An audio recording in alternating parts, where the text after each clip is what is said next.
Have you ever stopped to wonder why you work so hard, yet never feel like you truly own what you create? Why history seems to repeat the same injustices, just with new faces and new outfits? Karl Marx wasn't just a name in history books. He was the thinker bold enough to expose the gears behind the modern world. In this video, we're going to dive into the ideas that challenged empires: historical materialism, alienation, class struggle, surplus value, and what all of that has to do with your life today. Get ready to see philosophy as a real weapon for thinking critically, because understanding Marx is the first step to understanding the world you live in. Karl Marx was born in 1818 in Trier, Germany, during a time of major upheaval. The French Revolution had already shaken the foundations of the old order, and the Industrial Revolution was rapidly transforming human, economic, and social relationships.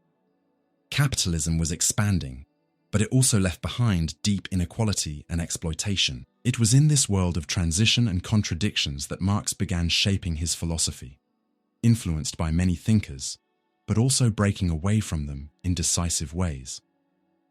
One of the main thinkers who shaped Marx's ideas was Georg Wilhelm Friedrich Hegel, a major philosopher of German idealism.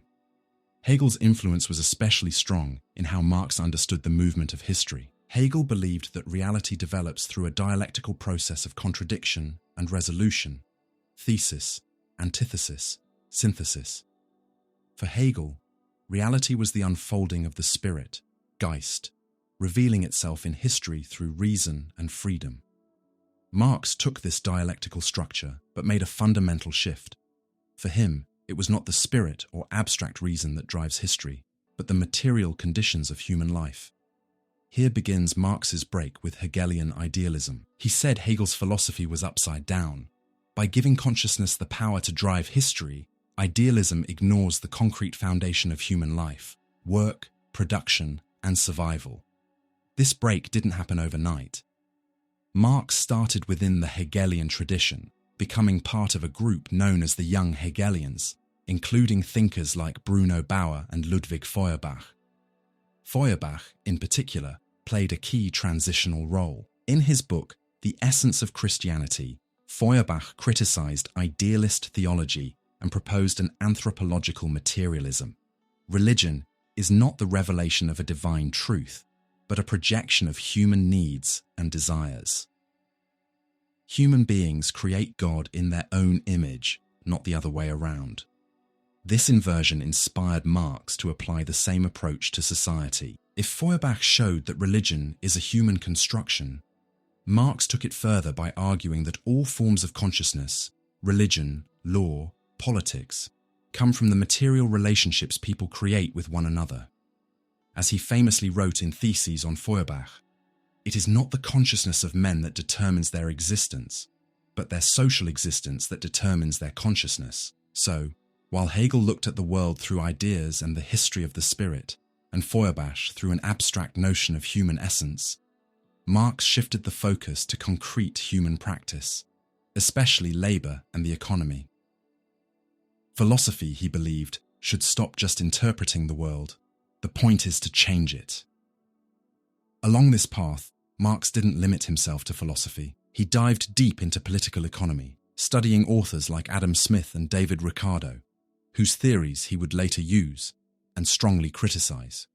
Smith, in The Wealth of Nations, described markets, division of labor, and the pursuit of profit as natural forces of the economy. Ricardo studied labor value and rent. Together, they represented what Marx called classical political economy, and their work helped him understand the core of capitalism. However, Marx saw a crucial flaw in these thinkers. They treated capitalism as if it were natural and eternal. For Marx, that was a major ideological illusion. The capitalist economy was not eternal. It was historical, and therefore could be transformed. He built on the ideas of Smith and Ricardo to make his own theory of surplus value, which exposed the root of exploitation in capitalism. This combination, Hegel's dialectics, Feuerbach's materialism, and a critique of classical economics, gave rise to what would become known as dialectical historical materialism. It's a method of analysis that joins the constant transformation of reality dialectics, with a strong focus on the material conditions of life, materialism. Instead of seeing history as a spiritual process, Marx saw it as the result of relations of production, how humans organize to create and sustain life. This philosophical shift wasn't just theory. It came from real life, from a Europe marked by harsh inequalities, workers' strikes, uprisings, and the rise of the bourgeoisie. Marx wasn't just a theorist, he was a close observer of the history unfolding around him. During his time in Paris, Brussels, and London, he had direct contact with workers' movements, the poor living conditions of labourers, and different forms of resistance. All of this strengthened Marx's belief that philosophy cannot be separated from real struggles. In a famous letter to Arnold Ruge, he wrote, "The criticism of religion is the prerequisite of all criticism." In other words, if we want to understand the world and change it, we must tear away the illusions that hide reality from us.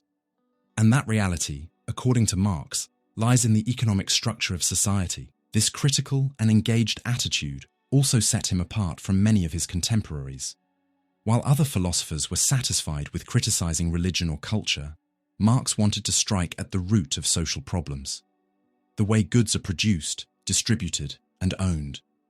He realized that behind political and legal systems, there are always power relations linked to control of the means of production. That's why he wrote in the Communist Manifesto, 1848, that the history of all hitherto existing society is the history of class struggles. This sentence perfectly summarizes the materialist view of history. The world doesn't move because of ideas, but because of conflicts between social classes with opposing material interests. At the same time, Marx knew that simply describing society wasn't enough. It was necessary to understand its internal movement, its contradictions, and its potential for change.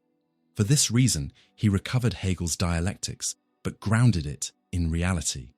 Instead of an abstract process of the spirit manifesting itself, history becomes a struggle driven by material contradictions. Capital versus labor, bourgeoisie versus proletariat, wealth versus poverty. This approach allowed Marx to see capitalism not as a stable system, but as a contradictory and historical one, a system destined to generate its own crises and eventually be replaced. What sets him apart from classical economists is exactly this ability to see capitalism not as the end of history, but as a stage that can be overcome. Marxist philosophy, then, is born at the crossroads of multiple traditions, but it also defines itself through breaking away from them. Marx inherited Hegel's dialectic, but rejected his idealism. He valued Feuerbach's critique, but went further by placing human beings within a historical and social process. He used the tools of political economy, but flipped their conclusions to show that capitalist profit is actually rooted in the exploitation of labor. The relationship between Marx and Hegel is one of the most complex and productive in the history of philosophy. Marx would not have become the thinker he was without Hegel's influence, but his philosophical maturity also depended on confronting his idealist teacher. Hegel's dialectic gave Marx the conceptual skeleton of his theory, but Marx had to flip its direction, foundations, and starting point. So, asking whether Marxist philosophy is a continuation or a rejection of Hegel's dialectic requires going deeper than simple labels. It means understanding where Marx breaks with Hegel and where he continues his ideas. For Hegel, reality is rational. History is the gradual revelation of the spirit, Geist, a totality that develops through internal contradictions but moves inevitably toward freedom. His dialectic begins with the abstract and moves toward the concrete through a process of negation and overcoming, the classic movement of thesis, antithesis, and synthesis. This constant motion is driven by the spirit, by consciousness, by absolute reason. Marx takes this model of movement, but completely changes its content. Instead of a spirit developing through history, Marx sees material, social, economic, and historical relations. The dialectic still exists, but its main actors are no longer abstract ideas. They are real social classes, economic systems, and forms of production. This shift is radical. Marx explains it clearly in his critique of Hegel's philosophy of right. He accuses Hegel of starting from abstract concepts and trying to derive the real world from them. For Marx, it is the exact opposite. Real life, work, and the material conditions of existence form the foundation from which ideas arise. In other words, Marx materializes the dialectic. His well-known expression, turning Hegel upside down, perfectly summarizes this philosophical move. Marx doesn't reject Hegel's dialectic. He keeps it as a method for analyzing movement and contradiction in reality. What he rejects is the idealist content that Hegel gives to that process. Reality is not determined by consciousness. Consciousness is determined by reality. The world is not moved by the spirit, but by the material needs of human beings. But there is more. Hegel's dialectic tends toward reconciliation, toward a higher synthesis that resolves previous conflicts within a larger totality. Marx's dialectic, on the other hand, is historical and conflict-driven, and its outcome is not guaranteed by any logical system. In Marxism, there is no idea that historical progress is necessary or rational in itself. Instead, history is driven by real struggles, real contradictions, crises, and ruptures, whose results depend on concrete human action, especially by the working class. So Marx rejects Hegel's teleology, the idea that history has a predetermined end, like Hegel's rational state. He replaces it with an approach that considers material forces, power relations, and even contingency. Marx's dialectic is much more open and uncertain. That marks a major point of departure. However, it would be wrong to say that Marx simply swapped out an idealist content for a materialist one. What he did was reformulate the logic of dialectics from a totally different foundation. Hegel starts from unity, being that negates itself to fully realize itself. Marx starts from division, the social division of labor and the conflict between classes. The Marxist dialectic is born from the real struggle between oppressors and the oppressed, not from a conceptual game between ideas. This is why many interpret Marx as someone who not only continues Hegel's dialectic, but takes it deeper and applies it to real history. Engels, for example, said that Hegel discovered the form of dialectics, but Marx gave it real content. This view influenced much of the Marxist tradition, especially the Second International and thinkers like Lenin, who saw Marxist dialectics as a science of contradictions, applied to the concrete reality of political struggle. Others, like Georgy Lukács in the 20th century, argued for a deeper continuity. In History and Class Consciousness, Lukács said, Marx's dialectic cannot be separated from Hegel's, not only in method, but also in the idea of totality. For him, alienation in capitalism is a form of reification, the world being turned into objects and commodities, which can only be overcome when the working class recognizes itself as the true historical subject. In that sense, Marx inherits Hegel's ambition of understanding reality as a dynamic and contradictory whole. The difference is that where Hegel saw the fulfillment of freedom in the state, Marx saw the possibility of emancipation through proletarian revolution. Other thinkers, such as Herbert Marcuse, also argued that Marx kept Hegel's critical impulse, but without his idealist assumptions. In Reason and Revolution, Marcuse says that dialectics is a logic of negativity, a way to expose appearances and reveal internal contradictions. In this way, both Hegel and Marx share a critical attitude toward the status quo, although they follow different paths. But we cannot ignore that Marx shifts the focus. While Hegel sees the development of consciousness as the center of history, Marx sees human labor as the heart of social creation. Labor is the activity through which humans transform nature and themselves. And it is where capitalism's contradictions are revealed, along with the possibility of overcoming them. This gives Marxist dialectics a historical and human grounding that idealism doesn't have. From this foundation, Marx's philosophy fully departs from Hegel's system. Hegel created a closed system where each concept unfolds logically until reaching the absolute idea. Marx rejected philosophy as a closed system. He wanted philosophy to be criticism, a tool for real historical action. As he writes in his famous thesis Hans on Feuerbach, philosophers have only interpreted the world in various ways. The point, however, is to change it. This statement captures the practical and revolutionary nature of Marxist dialectics. It's not for contemplating reality, it's for uncovering it and transforming it.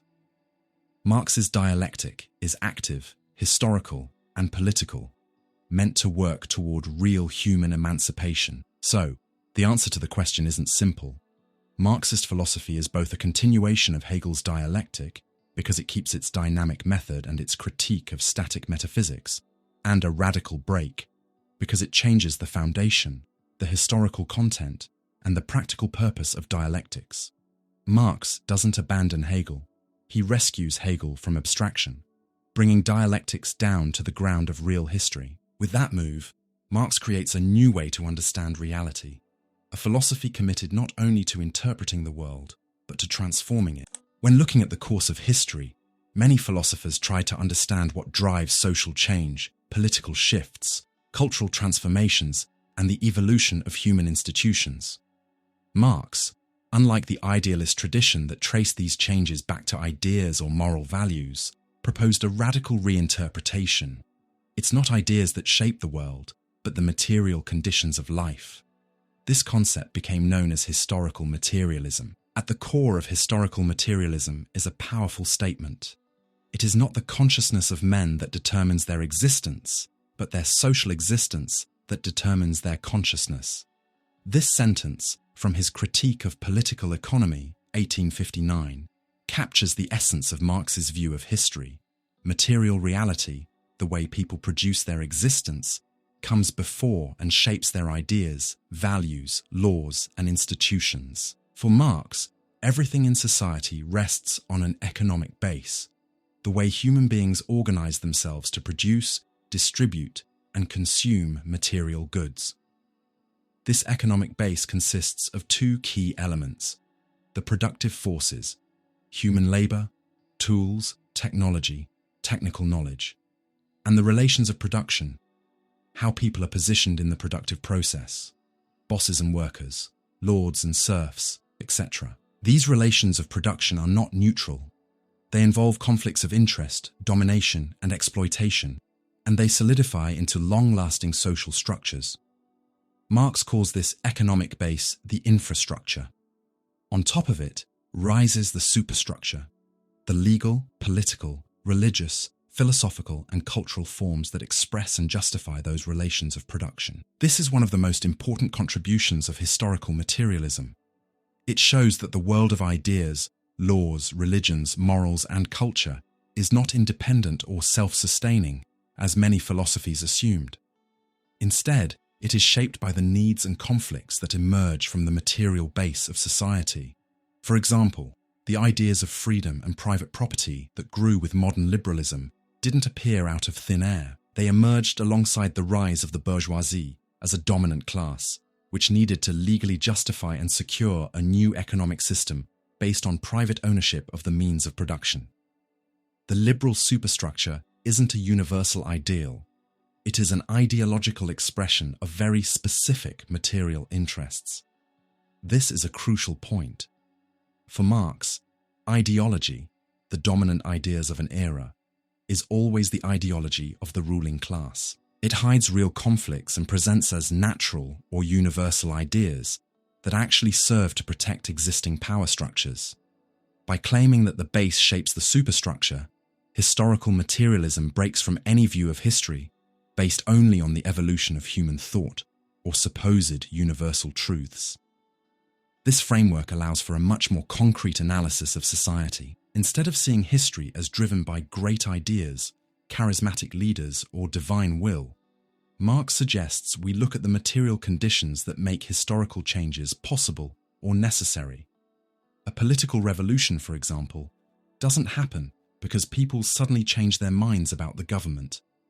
It happens when objective conditions like hunger, misery, economic crisis, or a collapse in production make the existing order unsustainable. History, for Marx, is a dynamic and dialectical process driven by contradictions between productive forces and relations of production.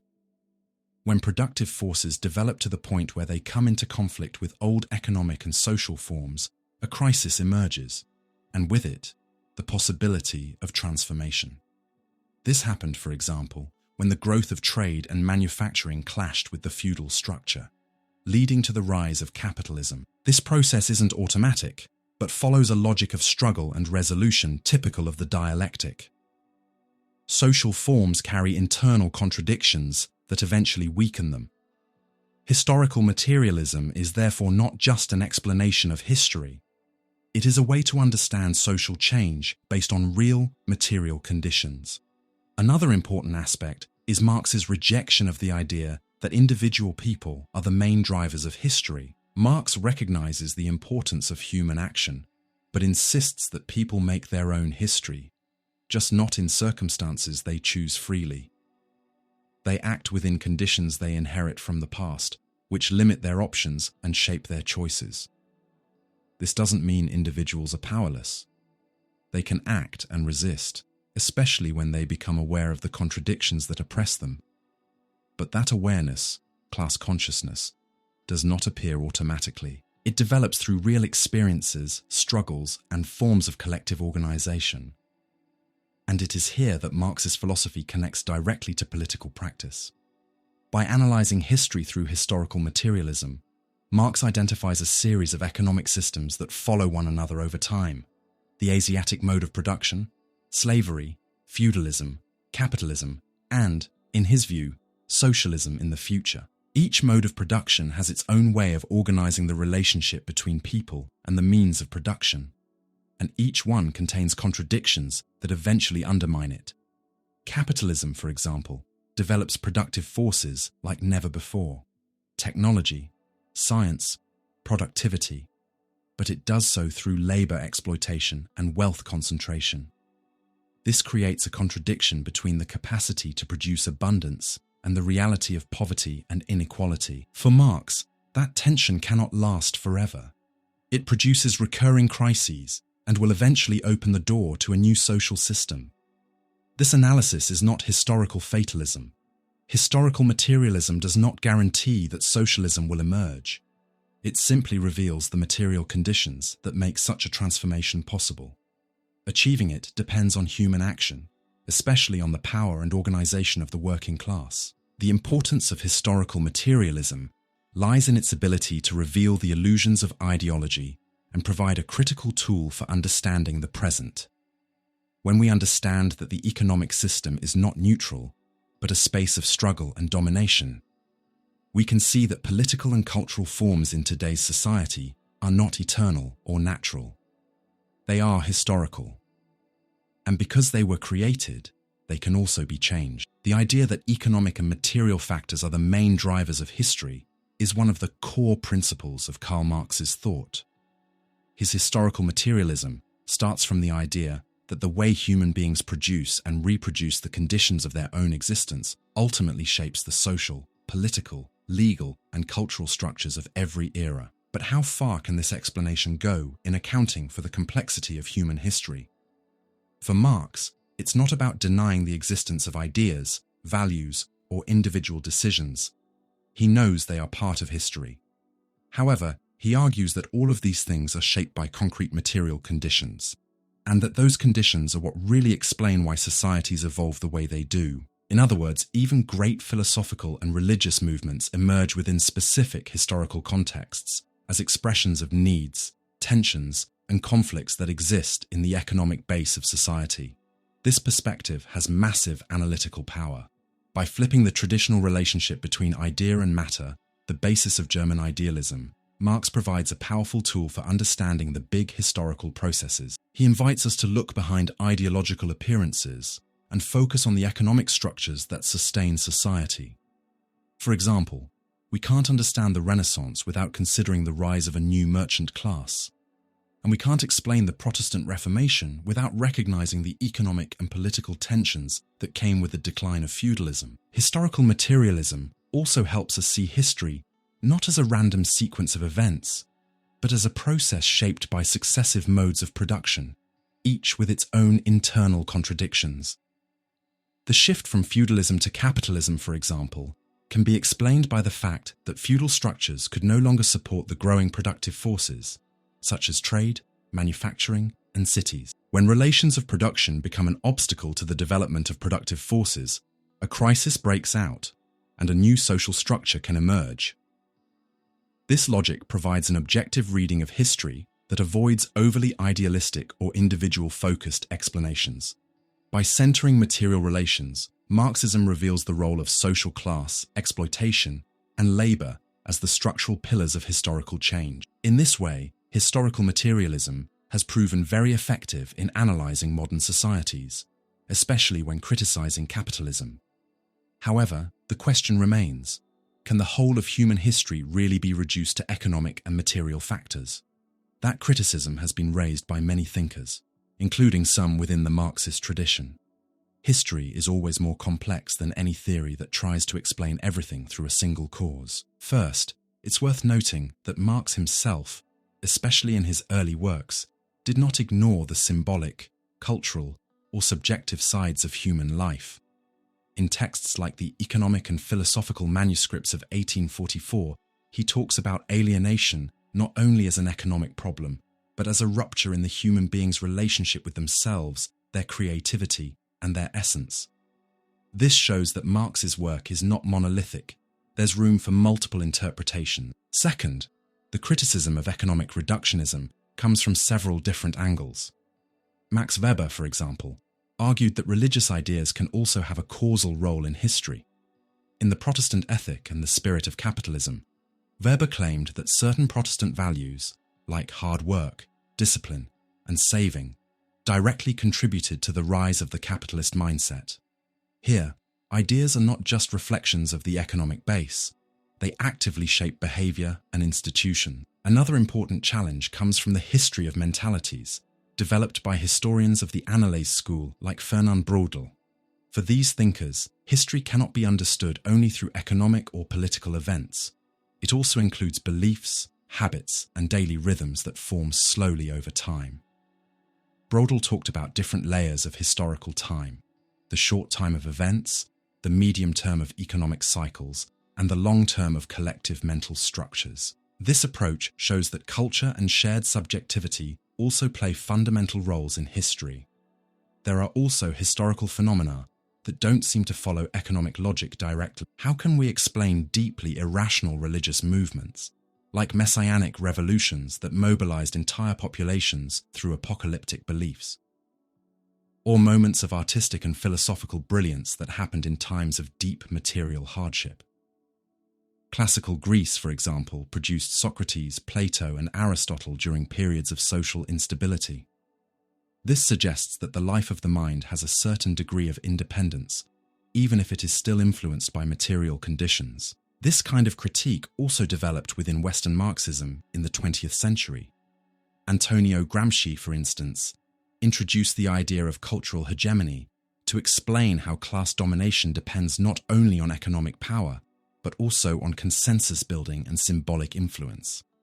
For Gramsci, the cultural superstructure has relative autonomy, and understanding class struggle requires also understanding the battle over ideas, morals, education, and the media. Similarly, Louis Althusser, still a Marxist, proposed the concept of overdetermination, meaning that no single social factor, not even the economic one, determines history on its own.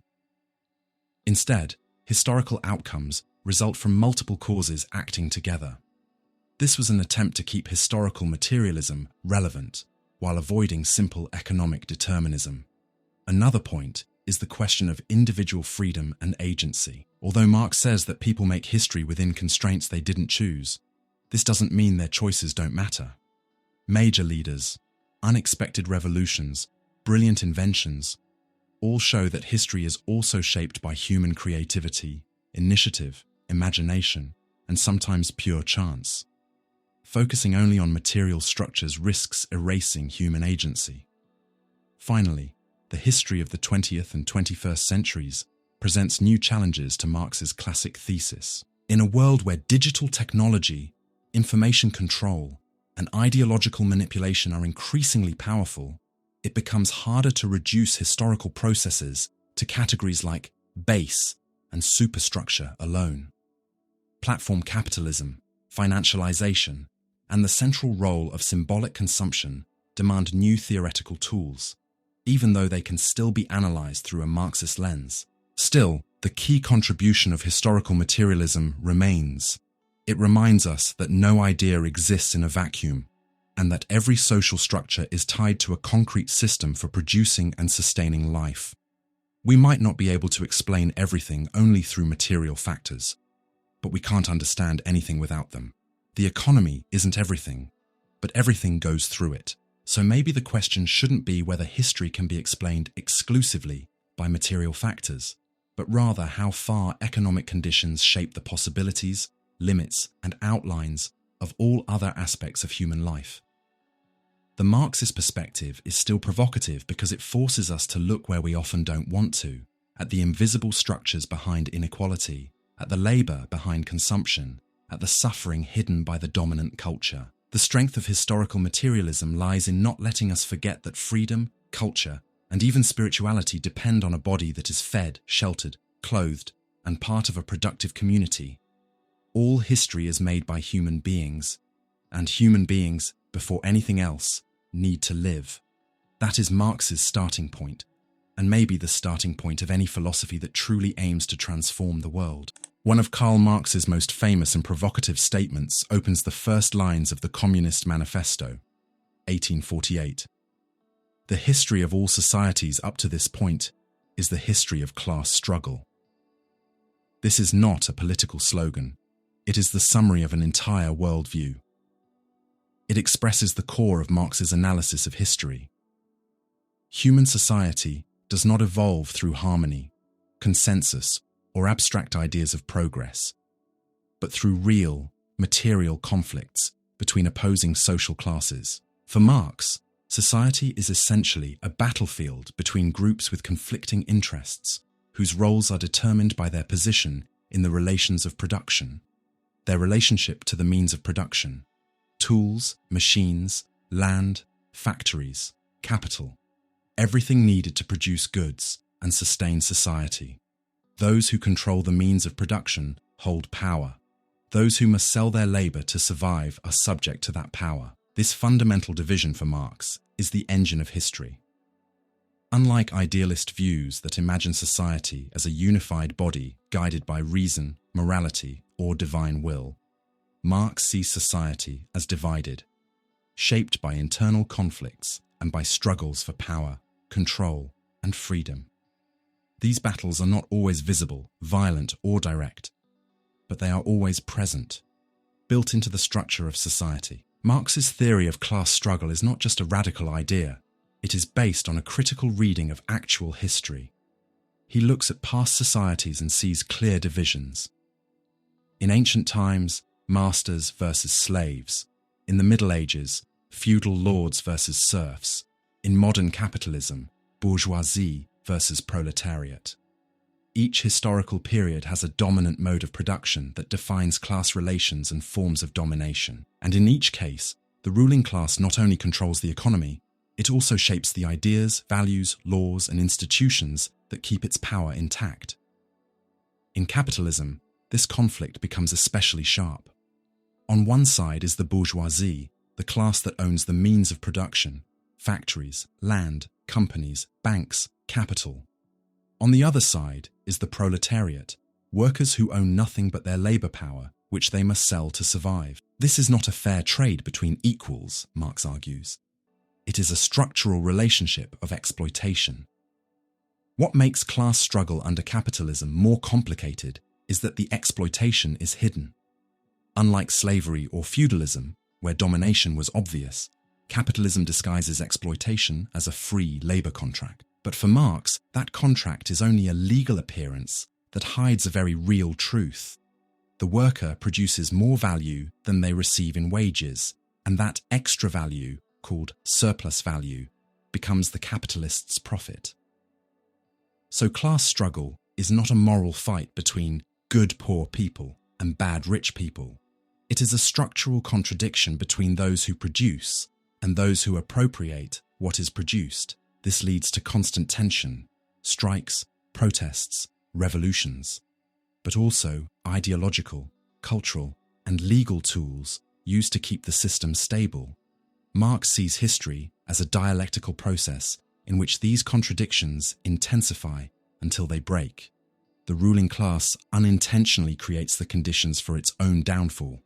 In capitalism, the productive forces, technology, industry, productivity, grow so much that the capitalist structure itself becomes an obstacle to collective well-being. Then a new form of social organization becomes possible, a classless society, communism.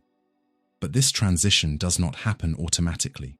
For class struggle to lead to change, the oppressed class must become aware of its situation and organize as a historical subject.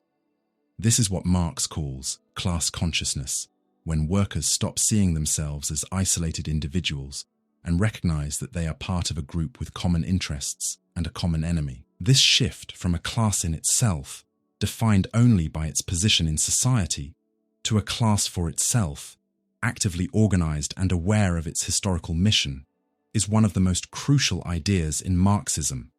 For Marx, the liberation of workers must be the work of the workers themselves, not something gifted by elites or gradual reforms from above. The role of philosophers, then, is to expose dominant ideologies, reveal the hidden mechanisms of domination, and help spark critical awareness. Class struggle happens not only on the economic field, but also in the cultural, educational, and symbolic fields. Culture, law, religion, and morality can either serve domination or fuel resistance. It's also important to know that class struggle is not a fixed conflict between two eternal groups.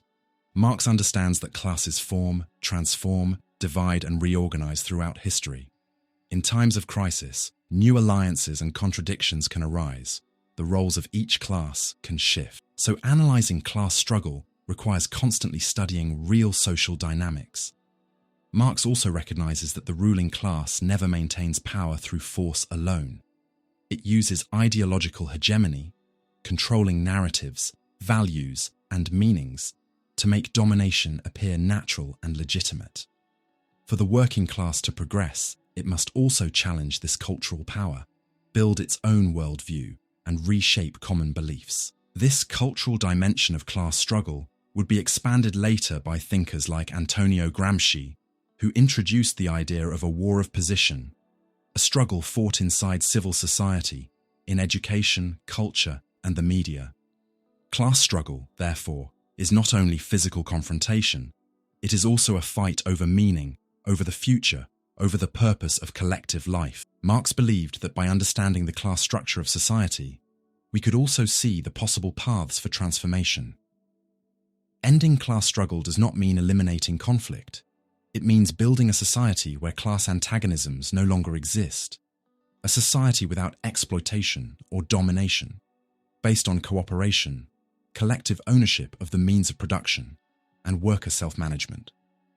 This revolutionary perspective is what sets Marx apart from most social thinkers of his time. While liberals wanted reforms within the system and conservatives defended its preservation, Marx argued for a structural break, a transformation driven by capitalism's own internal contradictions.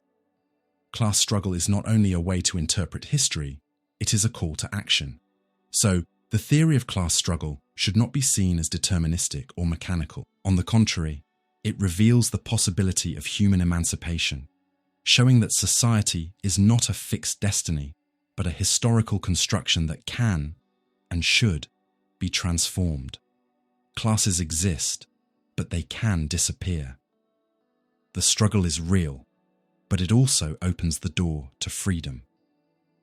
Class struggle is undoubtedly one of the most striking ideas in Karl Marx's thought, and also one of the most disputed in recent decades. For Marx, every society that has ever existed has been shaped by conflicts between social classes, defined by their relationship to the means of production. But in a world transformed by technology, globalization, financialization, and multiple forms of identity, can class struggle still explain today's social tensions? The most common criticism of the Marxist concept is that it is outdated. According to this view, the rigid class structure of the 19th century, with a concentrated industrial bourgeoisie and an oppressed factory proletariat, has dissolved due to changes like the rise of the middle class, the expansion of the service sector, and a fragmented labour market. Modern societies would be too complex and diverse, with conflicts that can't be explained only by the relationship between capital and labour. It's true that the 21st century world looks very different from the one Marx described. The factory is no longer the only centre of value production. Work is increasingly outsourced, decentralised, informal, and mediated by digital platforms. The image of the blue-collar factory worker has given way to a wide range of workers: app delivery drivers, freelancers, gig workers, precarious employees, and tech workers. This has led some thinkers to suggest that the idea of class has lost relevance, replaced by other categories of analysis such as race, gender, sexuality, religion, or geography.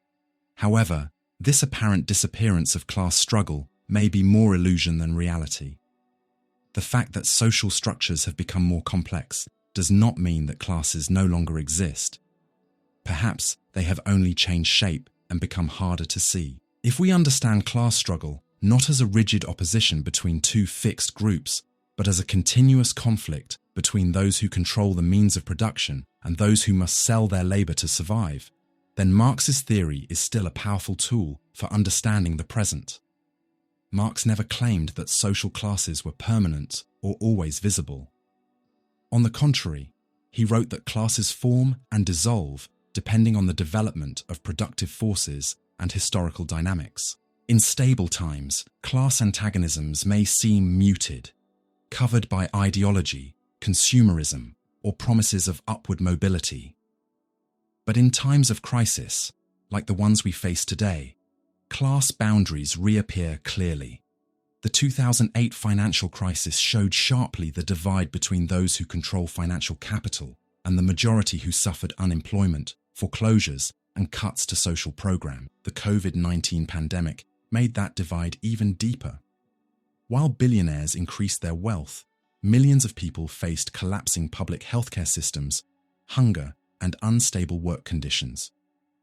These events show that wealth concentration and labour exploitation remain central features of contemporary society.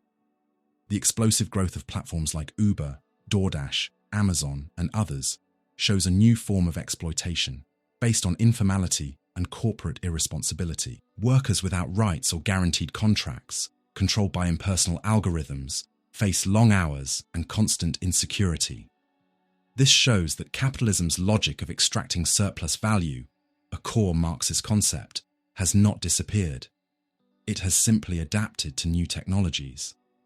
Class struggle also appears indirectly through attacks on labour rights, criminalisation of social movements, concentration of media ownership, and financialisation of everyday life. The last 40 years of neoliberal policies created what many call a bourgeois restoration, expanding global inequality while weakening the social protections built in the 20th century.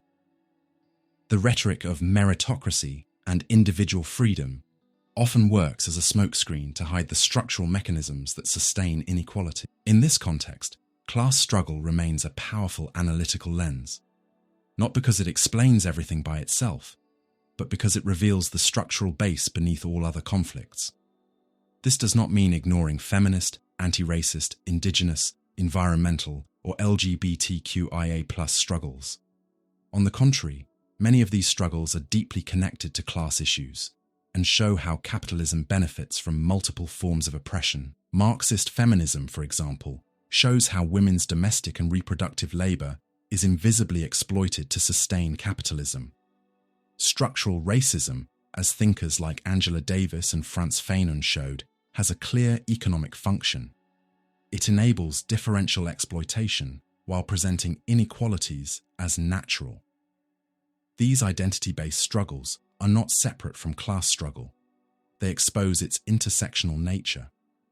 This is crucial for understanding today's conflicts. Exploitation under modern capitalism appears in many layers, touching race, gender, geography, and sexuality.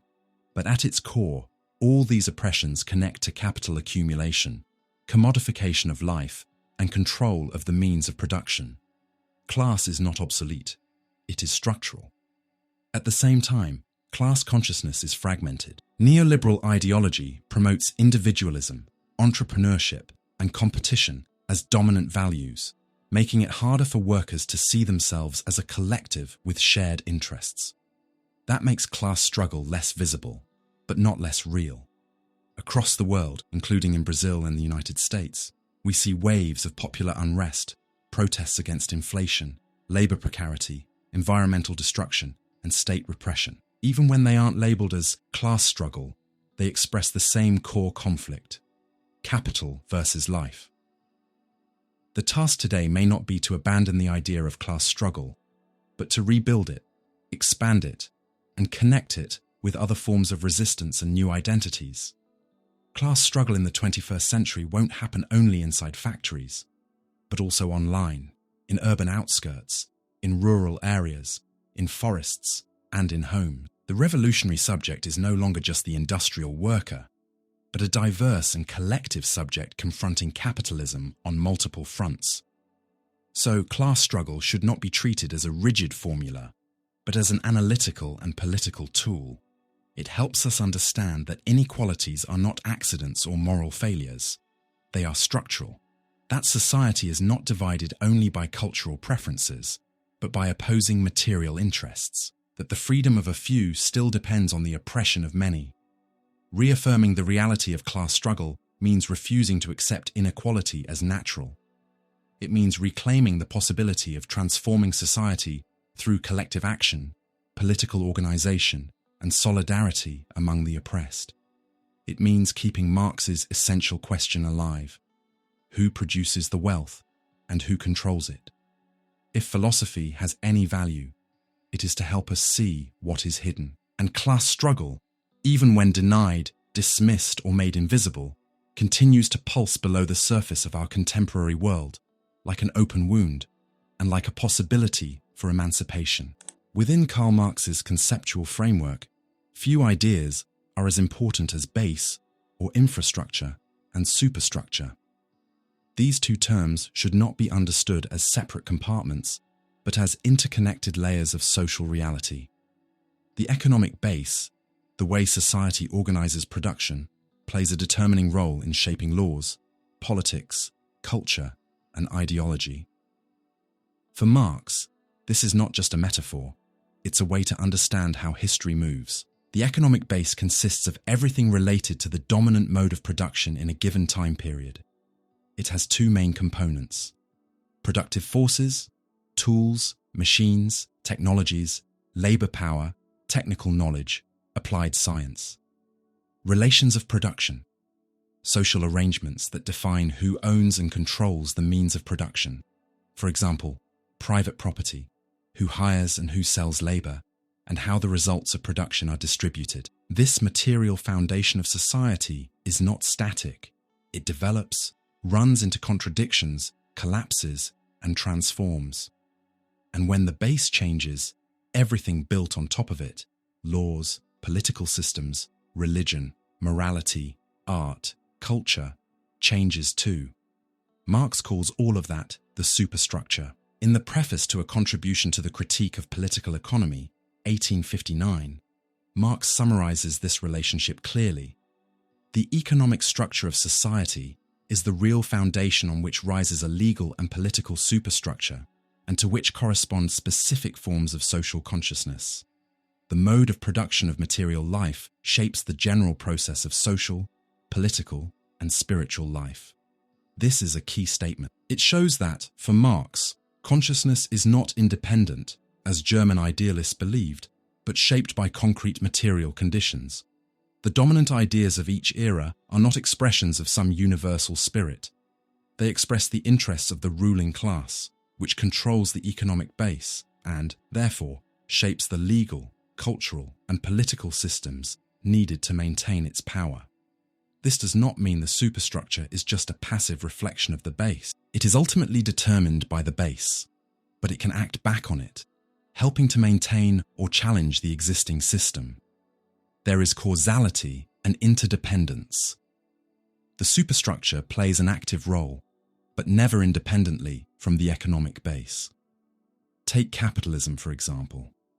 The base is built on private ownership of the means of production and the buying and selling of labor power. This economic foundation supports a whole set of institutions and values that justify and protect it. Private property rights, labor contracts, meritocracy, individualism, the entrepreneurial mindset. All these ways of thinking and organizing life belong to the superstructure, and their function is to make the current mode of production appear natural and permanent. The relationship between base and superstructure explains why major changes in the economy lead to major historical transformations. When the productive forces come into conflict with the dominant relations of production, society enters crisis. Legal and political structures that once seemed solid begin to fall apart. That's when revolutions emerge. This is exactly what happened in the transition from feudalism to capitalism. In feudalism, the economic base was the land and serfdom. The superstructure reflected this: hereditary privilege, church authority, and laws reinforcing noble power. But as trade grew, cities expanded, and technology advanced, the productive forces outgrew feudal limits. The rising bourgeoisie demanded new political rights and institutions. The French Revolution wasn't just a political explosion, it represented a new economic base already in motion. Similar logic applies to other major transitions. Industrial capitalism in the 19th century required new labor laws, civil codes, strong nation-states, and legal systems capable of organizing wage labor. These changes didn't come from moral progress. They came from material necessity. Marx also understood that the superstructure can resist change. Sometimes old laws, political systems, and ideologies become obstacles. They prevent productive forces from developing and deepen contradiction. At that point, Marx writes, society enters an era of social revolution. This leads to an important point. Ideas alone don't change the world. There must be material conditions for new consciousness to arise. Philosophy, religion, or law do not create new societies by themselves. They express changes already happening in the base, or act as tools that speed up or slow down that transformation. This understanding breaks with idealist views of history that put thought as the driving force of progress. For Marx, ideology is part of the superstructure and often hides society's real contradictions. Dominant culture presents the interests of the ruling class as if they were everybody's interests. That's the role of ideology. Keep the system stable while the economic base is being exploited and contested. The distinction between base and superstructure also has direct implications for political struggle. If the goal is to transform society in a deep and lasting way, it's not enough to change laws, leaders, or political parties. We must change the material base, the relations of production, how resources are distributed, and how property works. Without transforming the base, any change in the superstructure will be shallow or temporary. That's why Marxism is skeptical of reforms that only affect the legal or moral sphere. It warns that without changing the economic base, reforms eventually get absorbed back into the system. This doesn't mean rejecting all institutional change, but understanding that real and lasting change only happens when the material relations of society are also transformed. Marx saw this firsthand. He observed liberal attempts to improve workers' lives through new laws, but noticed that, without challenging the logic of capital, those reforms were only temporary fixes. The workday could be shortened, but exploitation and surplus value remained. The law could promise equality, but the structural inequality between capitalists and workers continued to produce large-scale injustice. This way of thinking also helps explain why many progressive struggles throughout history have failed. They focused only on the superstructure without touching the base. They tried to change the world without changing the economy. Marx suggests the opposite. Look at the root of the problem, how society organizes the production and distribution of wealth, and act from there. The relationship between base and superstructure is not a rigid dogma. It's a method of critically analyzing reality. It helps reveal what is structural beneath appearances. It explains why certain ideas become dominant, why some laws are passed while others are blocked, and why particular beliefs gain strength at specific historical moments. The economic base provides the soil where ideas, beliefs, and power systems grow. When we understand this logic, we begin seeing the world differently. Law stops looking neutral.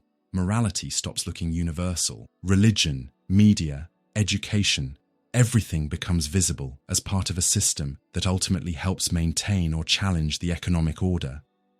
That is one of the greatest strengths of Marxist analysis, removing the veil of normality and showing that society, as it exists, is a historical and material creation and therefore can be changed.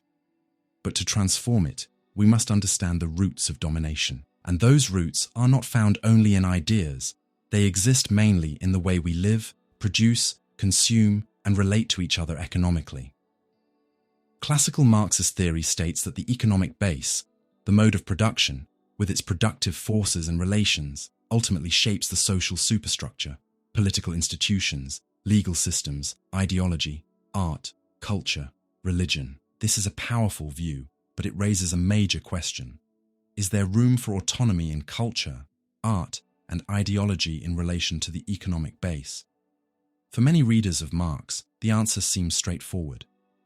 The superstructure depends on the base. But this should not be confused with mechanical determinism. The famous Marxist phrase, "in the last instance," used by Marx and Engels, already shows that there are mediations, complexities, and different rhythms between different levels of social reality. The relationship between base and superstructure is dialectical, not linear. Friedrich Engels himself warned against oversimplified interpretations. In a well-known 1890 letter to Joseph Bloch, Engels wrote that the economy is the determining factor in the last instance, but added, the superstructure also reacts upon the base. History is made out of interactions among all these elements. This point is crucial.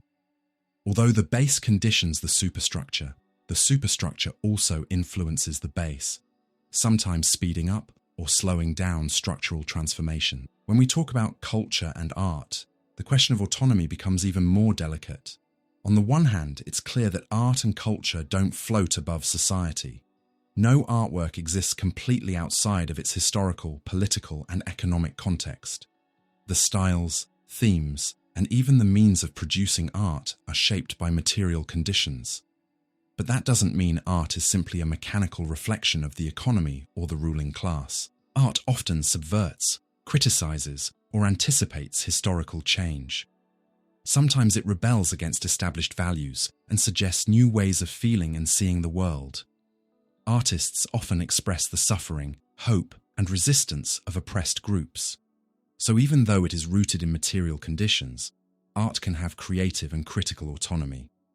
The same is true of ideology. Marx saw ideology as a set of ideas that hides the reality of production relations by making the world appear natural and eternal.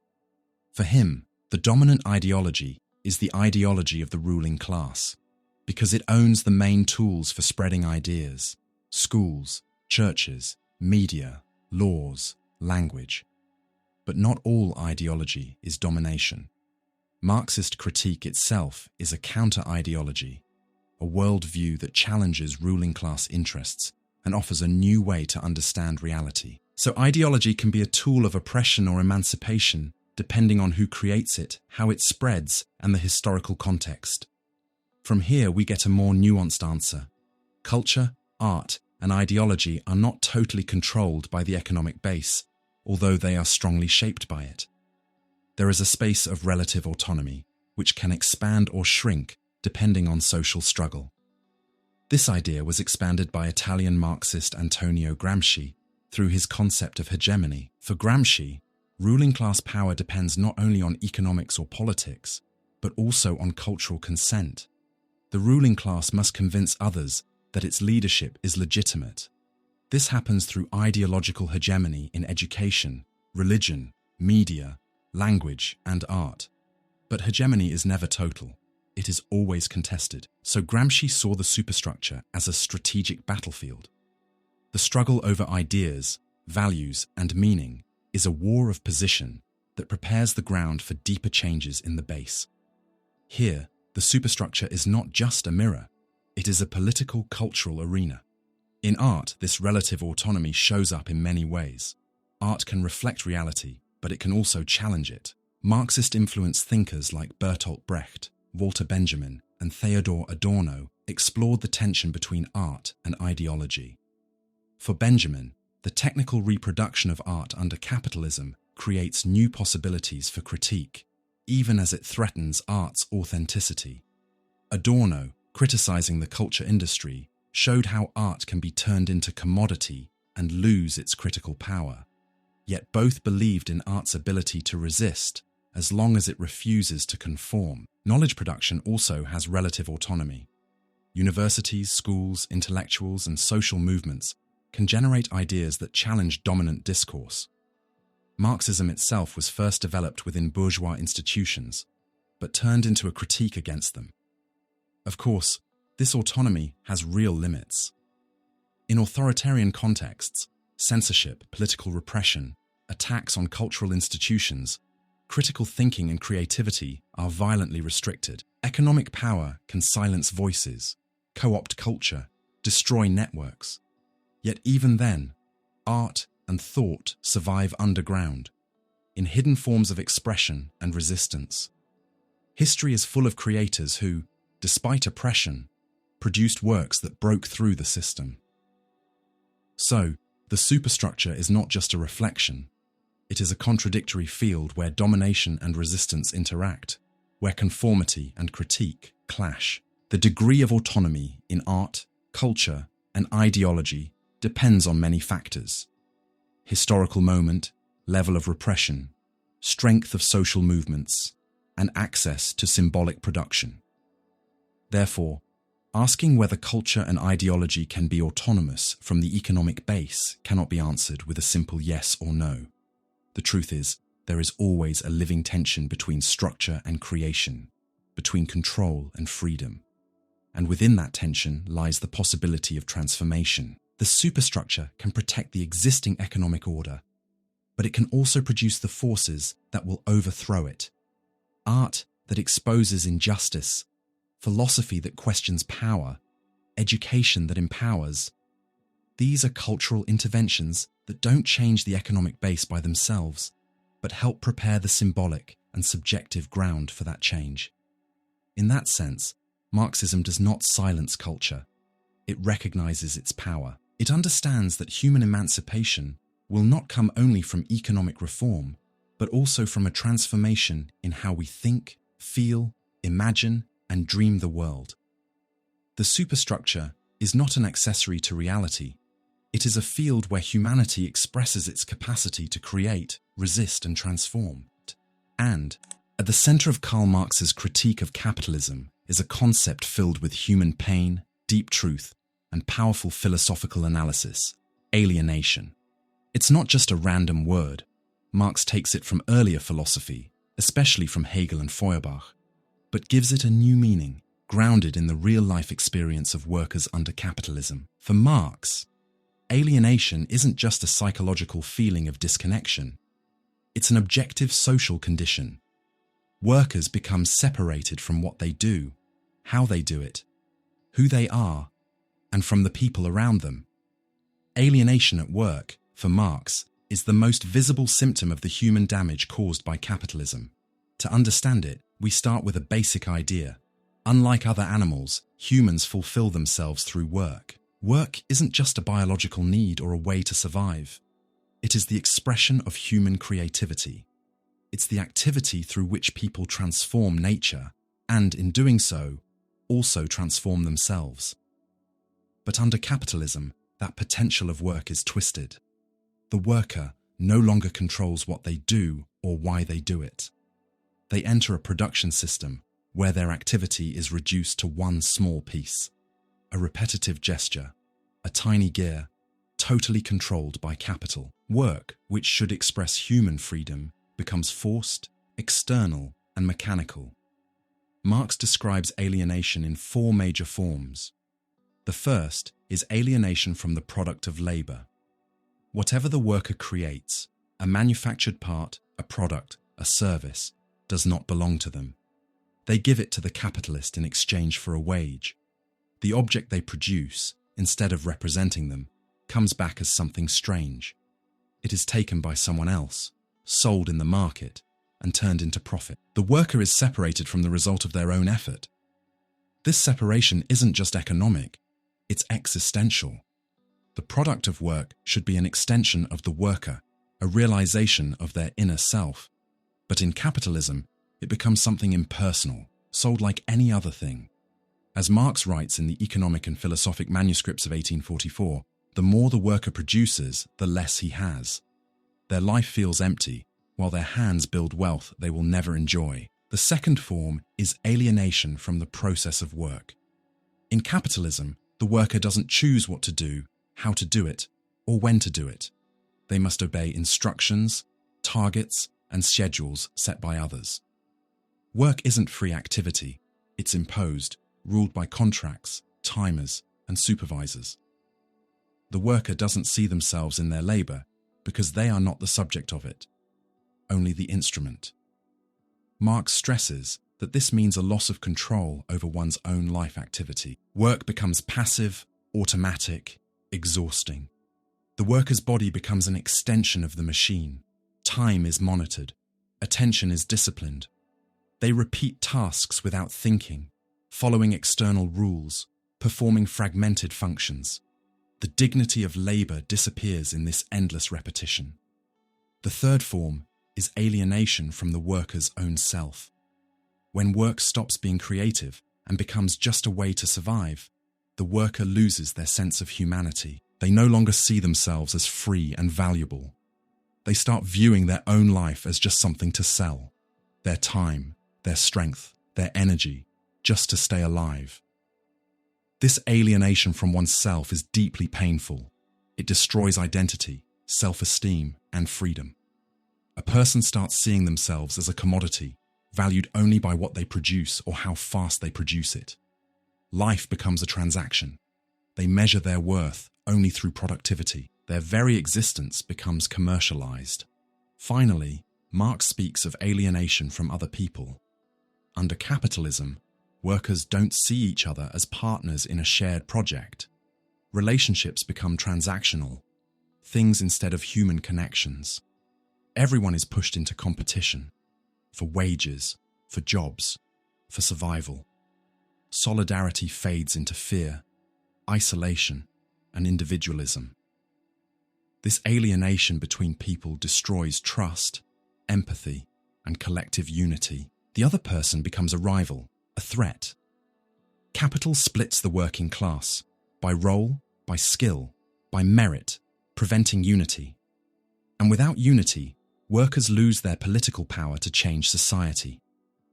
So, for Marx, alienation isn't a personal mental issue. It's a social structure built into capitalism. Better wages or nicer offices don't fix it. As long as workers don't control their own labor, what they produce and how they produce it, they will remain alienated. This analysis goes way beyond the factories of the 19th century. It applies, in new forms, to the modern world. Today, many workers believe they have freedom. Entrepreneurs, freelancers, content creators, app drivers, but they are still controlled by impersonal systems, algorithms, and constant pressure. Alienation continues, only disguised as independence. In many cases, it's even worse.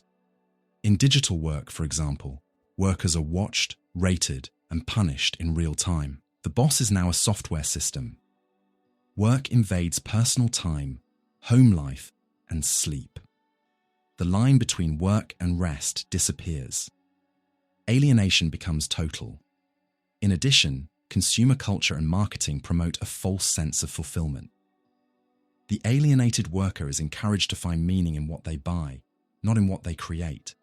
Happiness is pushed away from the world of work and into the world of consumption, which only reinforces the logic of capital and deepens the feeling of emptiness. That's why Marx insists, alienation can't be overcome without overcoming capitalism itself. Workers' liberation requires more than better conditions inside the system. It requires transforming the system as a whole toward a mode of production where work is no longer a commodity, but a free, collective, creative activity driven by human needs rather than profit. Alienation at work is the clearest example of how capitalism drains the human experience. It shows that exploitation isn't only about low wages or long hours, it's the theft of life itself. The alienated worker doesn't just lose what they produce, they lose themselves. Alienation at work, as described by Karl Marx, is a structural process deeply rooted in the capitalist way of organizing production. It's not just about personal frustration or dissatisfaction. It's an objective condition where the worker is separated from the product, the process, their own identity, and from others. So the real question becomes, is alienation something that only exists under capitalism, or is it unavoidable in any kind of wage labor? To answer that, we need to understand what Marx means by wage labor. In capitalism, the worker does not own the means of production. To survive, they must sell their labor power in exchange for a wage. That wage represents only a portion of the value they create. The rest is taken by the capitalist as profit. This is where the idea of surplus value comes from. This economic setup creates a separation between the worker and what they produce. They have no control over the final product or even over the production process. They follow rules, goals, and demands imposed from above. Marx sees this as the base of alienation. Because of that, he argues that as long as wage labor exists, alienation will exist, since the relationship itself is built on exploitation and separation. From this perspective, alienation doesn't come from the type of job, whether someone is a factory worker, a programmer, or a farmer, but from the social structure of wage labor. The worker always hands over something they create while losing control over it. Their time, energy, and creativity are exchanged for money that never equals the true value they produce. The person is treated as a means to someone else's goal. Marx supports this in the economic and philosophic manuscripts of 1844, when he writes, "The worker feels outside of himself while working, and at home only when he is not working. His activity is a torment.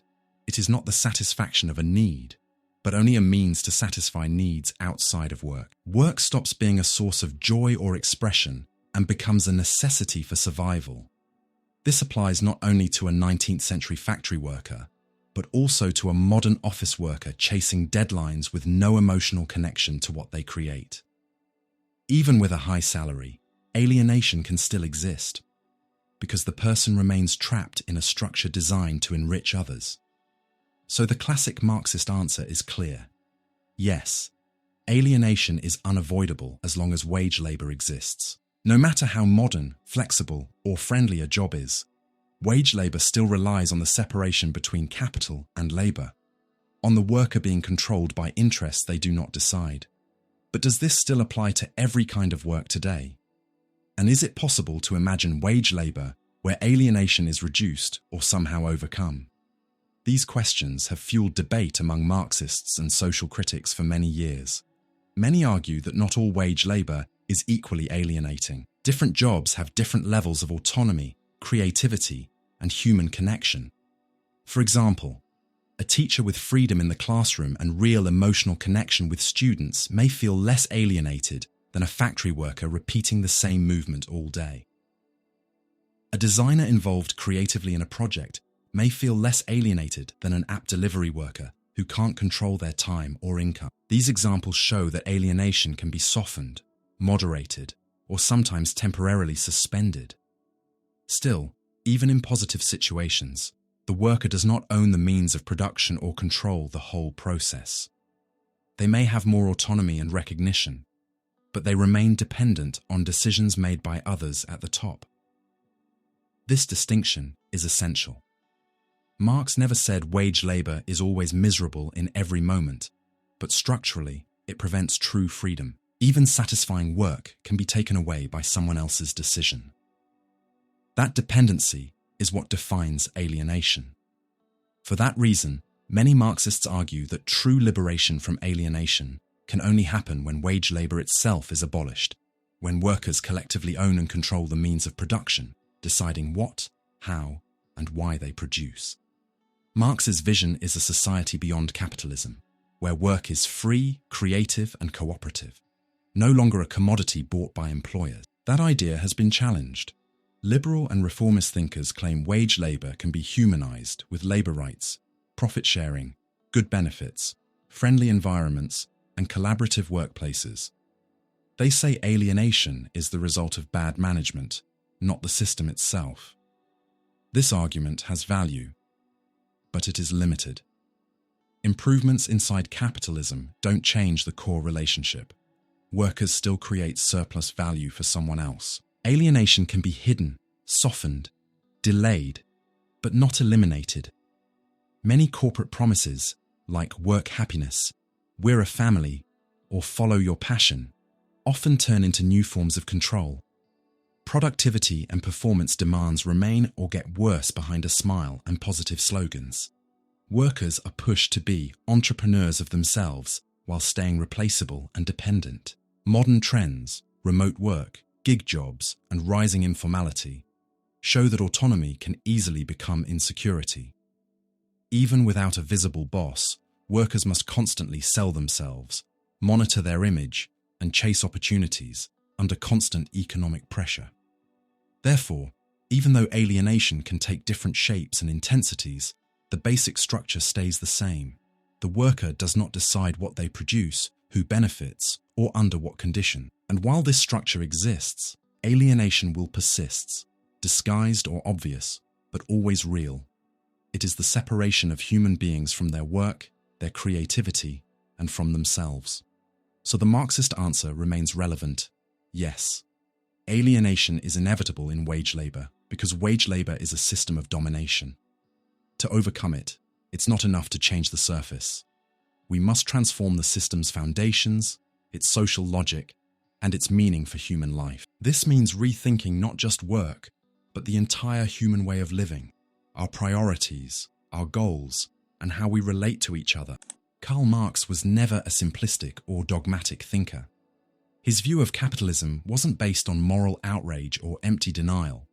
In fact, he believed capitalism was historically necessary, a major leap forward compared to previous social systems like feudalism. Capitalism expanded the productive power of humanity, created a global market, accelerated science and technology, broke old social bonds, and pushed society into a new era. But Marx argued that this progress didn't happen in a neutral or harmonious way. Capitalism has deep internal contradictions that make it both creative and destructive, dynamic and unstable. These contradictions aren't accidents or mistakes. They are built into the system itself. That's why Marx claimed capitalism carries within it the seeds of its own downfall. One of the central contradictions Marx identified is the conflict between capital and labor. Capital cannot exist without labor. It depends on living human work to create value. Yet at the same time, capital constantly pushes to reduce the cost of labor as much as possible to increase profits. This means capitalists need workers, but also try to exploit them as much as they can. Here lies a structural tension. The more capital grows, the more it tends to deepen the relative poverty of the working class. This isn't just a moral issue. It has real economic consequences. If workers receive low wages, they cannot afford to buy the goods that capitalism produces. But if the system depends on consumer spending to keep running, this creates a contradiction between production and consumption. Capitalism creates abundance, but the very people who produce that abundance can't afford to consume it. Products pile up, markets saturate, and crises hit. This is why Marx said capitalism is prone to cycles of crisis. It is not a balanced system. It repeatedly enters periods of recession, unemployment, destroyed inventory, bankruptcies, and restructuring. These are not rare exceptions. They are expressions of the system's inner contradictions. In Capital, Marx explains how capitalism harms itself. As capitalists invest, they produce more goods. But if wages don't rise at the same pace, There isn't enough demand to buy those goods. Competition forces capitalists to invest in technology and machines to cut labor costs, which reduces the role of living labor, the very source of value. This is the paradox Marx called the tendency of the rate of profit to fall. Even if exploitation increases, the share of profit compared to total investment tends to drop over time. Capitalism hurts its own profitability by trying to become more productive. Another contradiction is that capitalism concentrates power and wealth. Competition pushes weaker capitalists out of the market, leading to mergers, monopolies, and huge corporations. A system that claims to support free enterprise ends up eliminating market freedom. Decisions about the economy end up in the hands of a shrinking minority. Economic growth does not automatically improve everyone's lives. It often widens inequality. Capitalist accumulation doesn't spread wealth.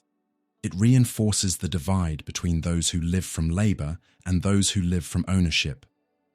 Marx described how this creates an industrial reserve army, unemployed or precarious workers ready to accept lower wages.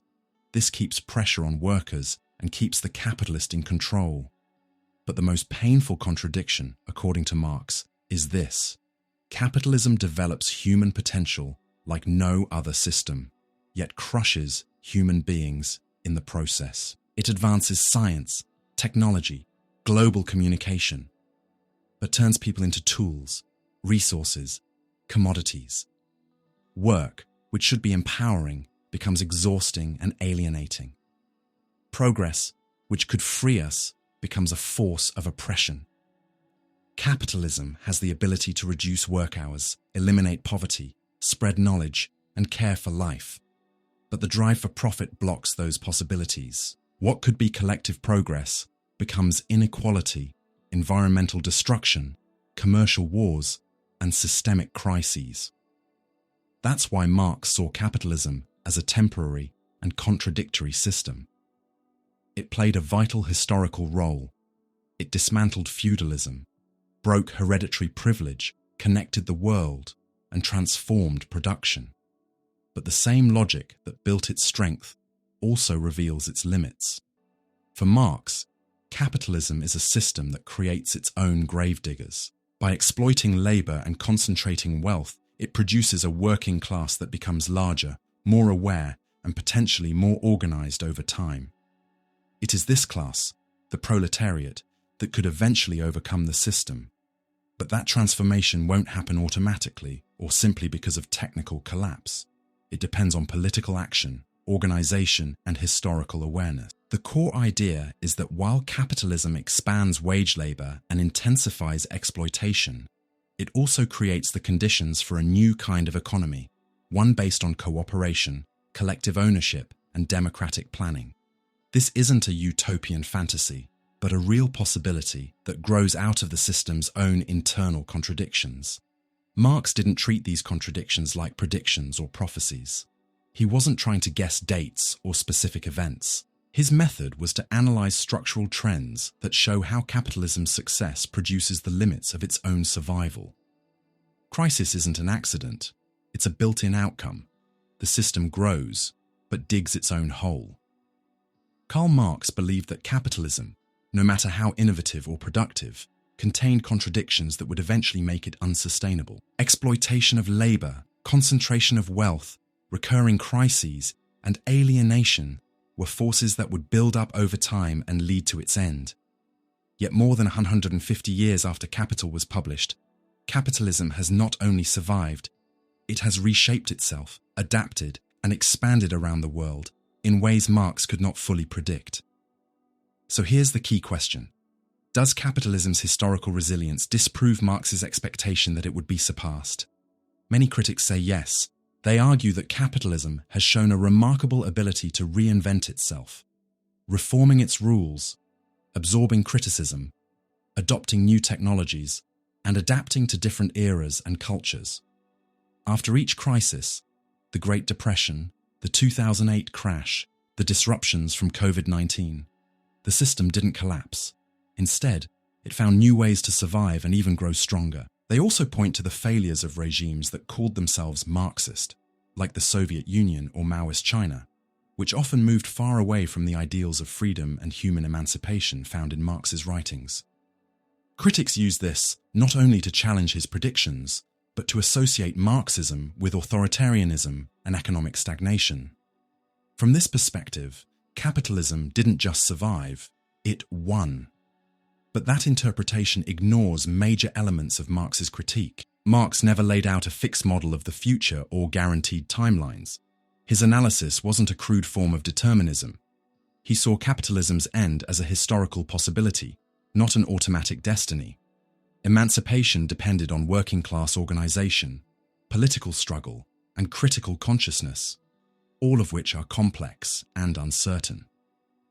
Saying capitalism has adapted doesn't mean it's solved its contradictions. In many cases, it has only relocated, hidden, or intensified them. For example, labor, flexibility, promised workers more freedom, but led to precarious jobs and insecurity.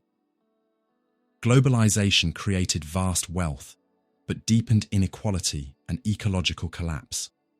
Financialization generated massive profits, but also bubbles and ongoing instability.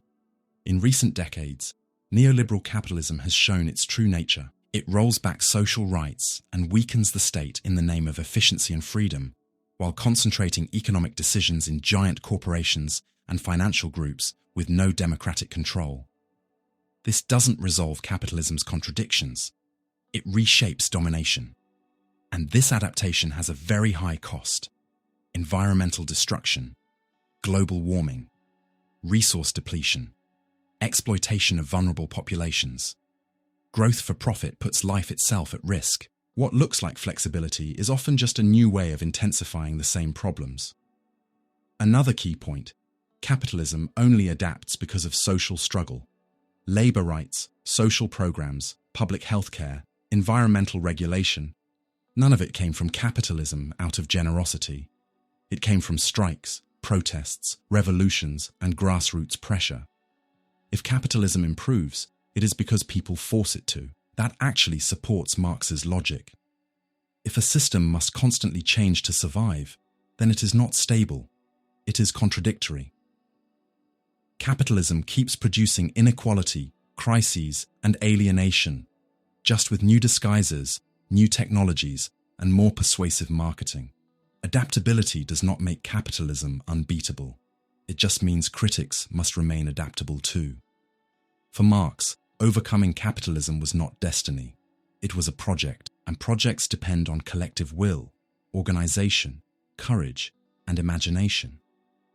This focus on praxis, conscious action that changes reality, is the heart of Marxism.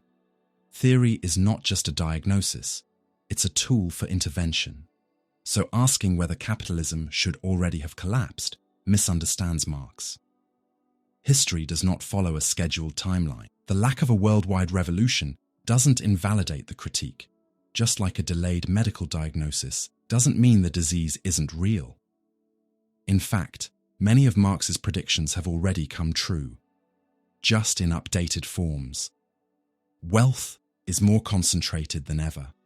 A handful of billionaires own more than billions of people combined.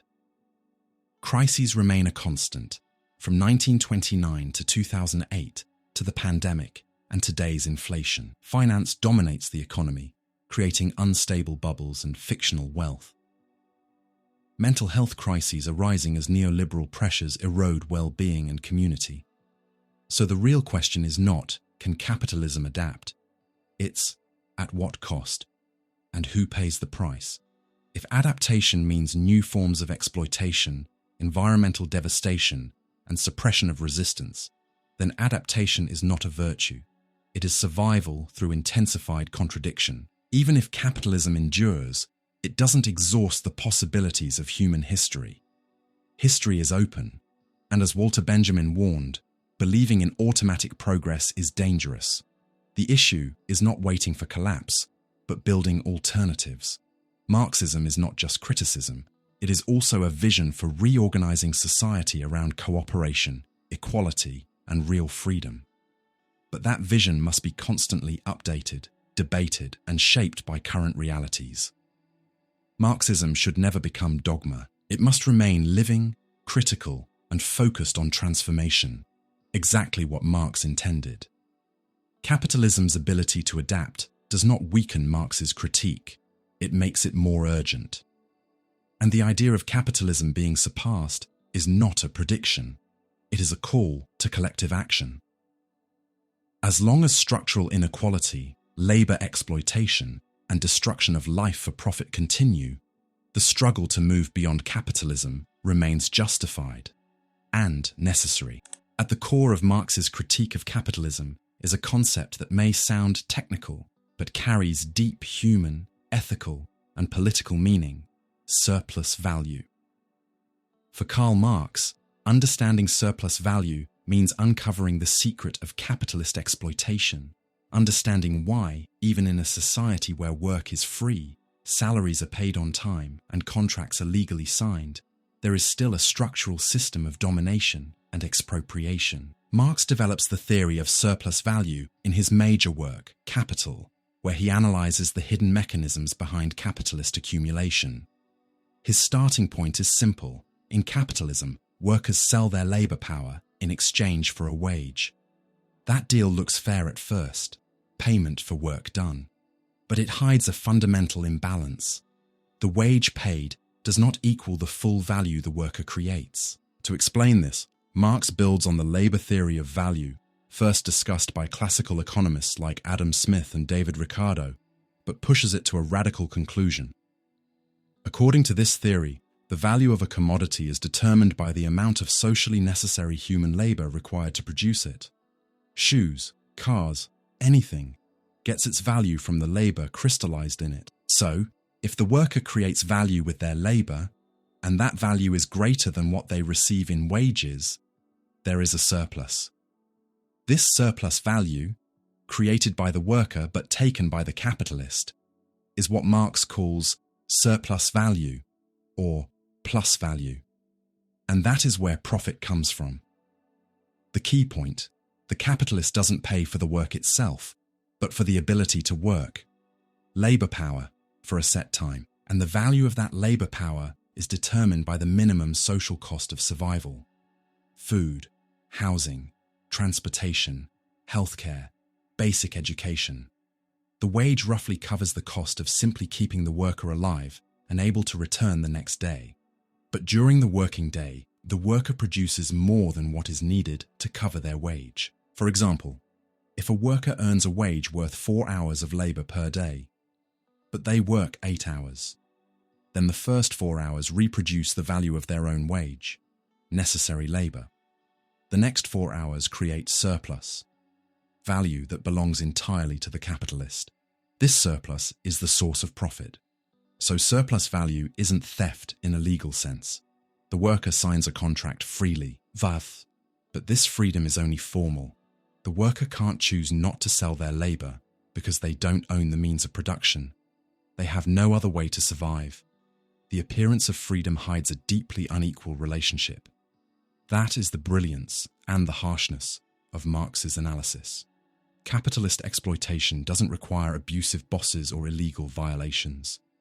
Exploitation is built into the economic system itself. Surplus value is the constant, silent engine of capitalist wealth. Behind corporate profits, executive bonuses, billionaires, and global fortune. Marx identifies 2 main ways capitalists increase surplus value. Absolute surplus value, increasing the length of the working day without raising wages. This was common during the Industrial Revolution, 12 16-hour shifts. Relative surplus value, increasing productivity through technology, better organization, and automation, so workers produce more in less time. The working day and wages stay the same, but surplus grows. Modern capitalism uses both strategies. More productivity, relative surplus value. Longer hours, faster pace, flexible schedules, absolute surplus value. This makes work more intense, fast, and alienating, even if conditions look better on the surface. Surplus value extraction isn't about morality. its structure. Even a good capitalist paying high wages must still extract surplus value to stay competitive. The system demands profit, reinvestment, growth, and that can only come from unpaid labor. This is why Marx said capitalism, despite promises of freedom and equality, operates through organized exploitation. Workers produce the wealth, but that wealth accumulates in someone else's hands. Profit is not simply entrepreneurial skill, it is appropriated labor. Even in high-tech industries today, software, finance, digital services, surplus value still rules. A programmer might write a feature that generates millions, yet only receives a salary. The extra value goes to shareholders and investors. The same is true for drivers, teachers, nurses, designers, delivery workers. They all produce value, but don't own what they produce. Exploitation hasn't disappeared. It has become more subtle.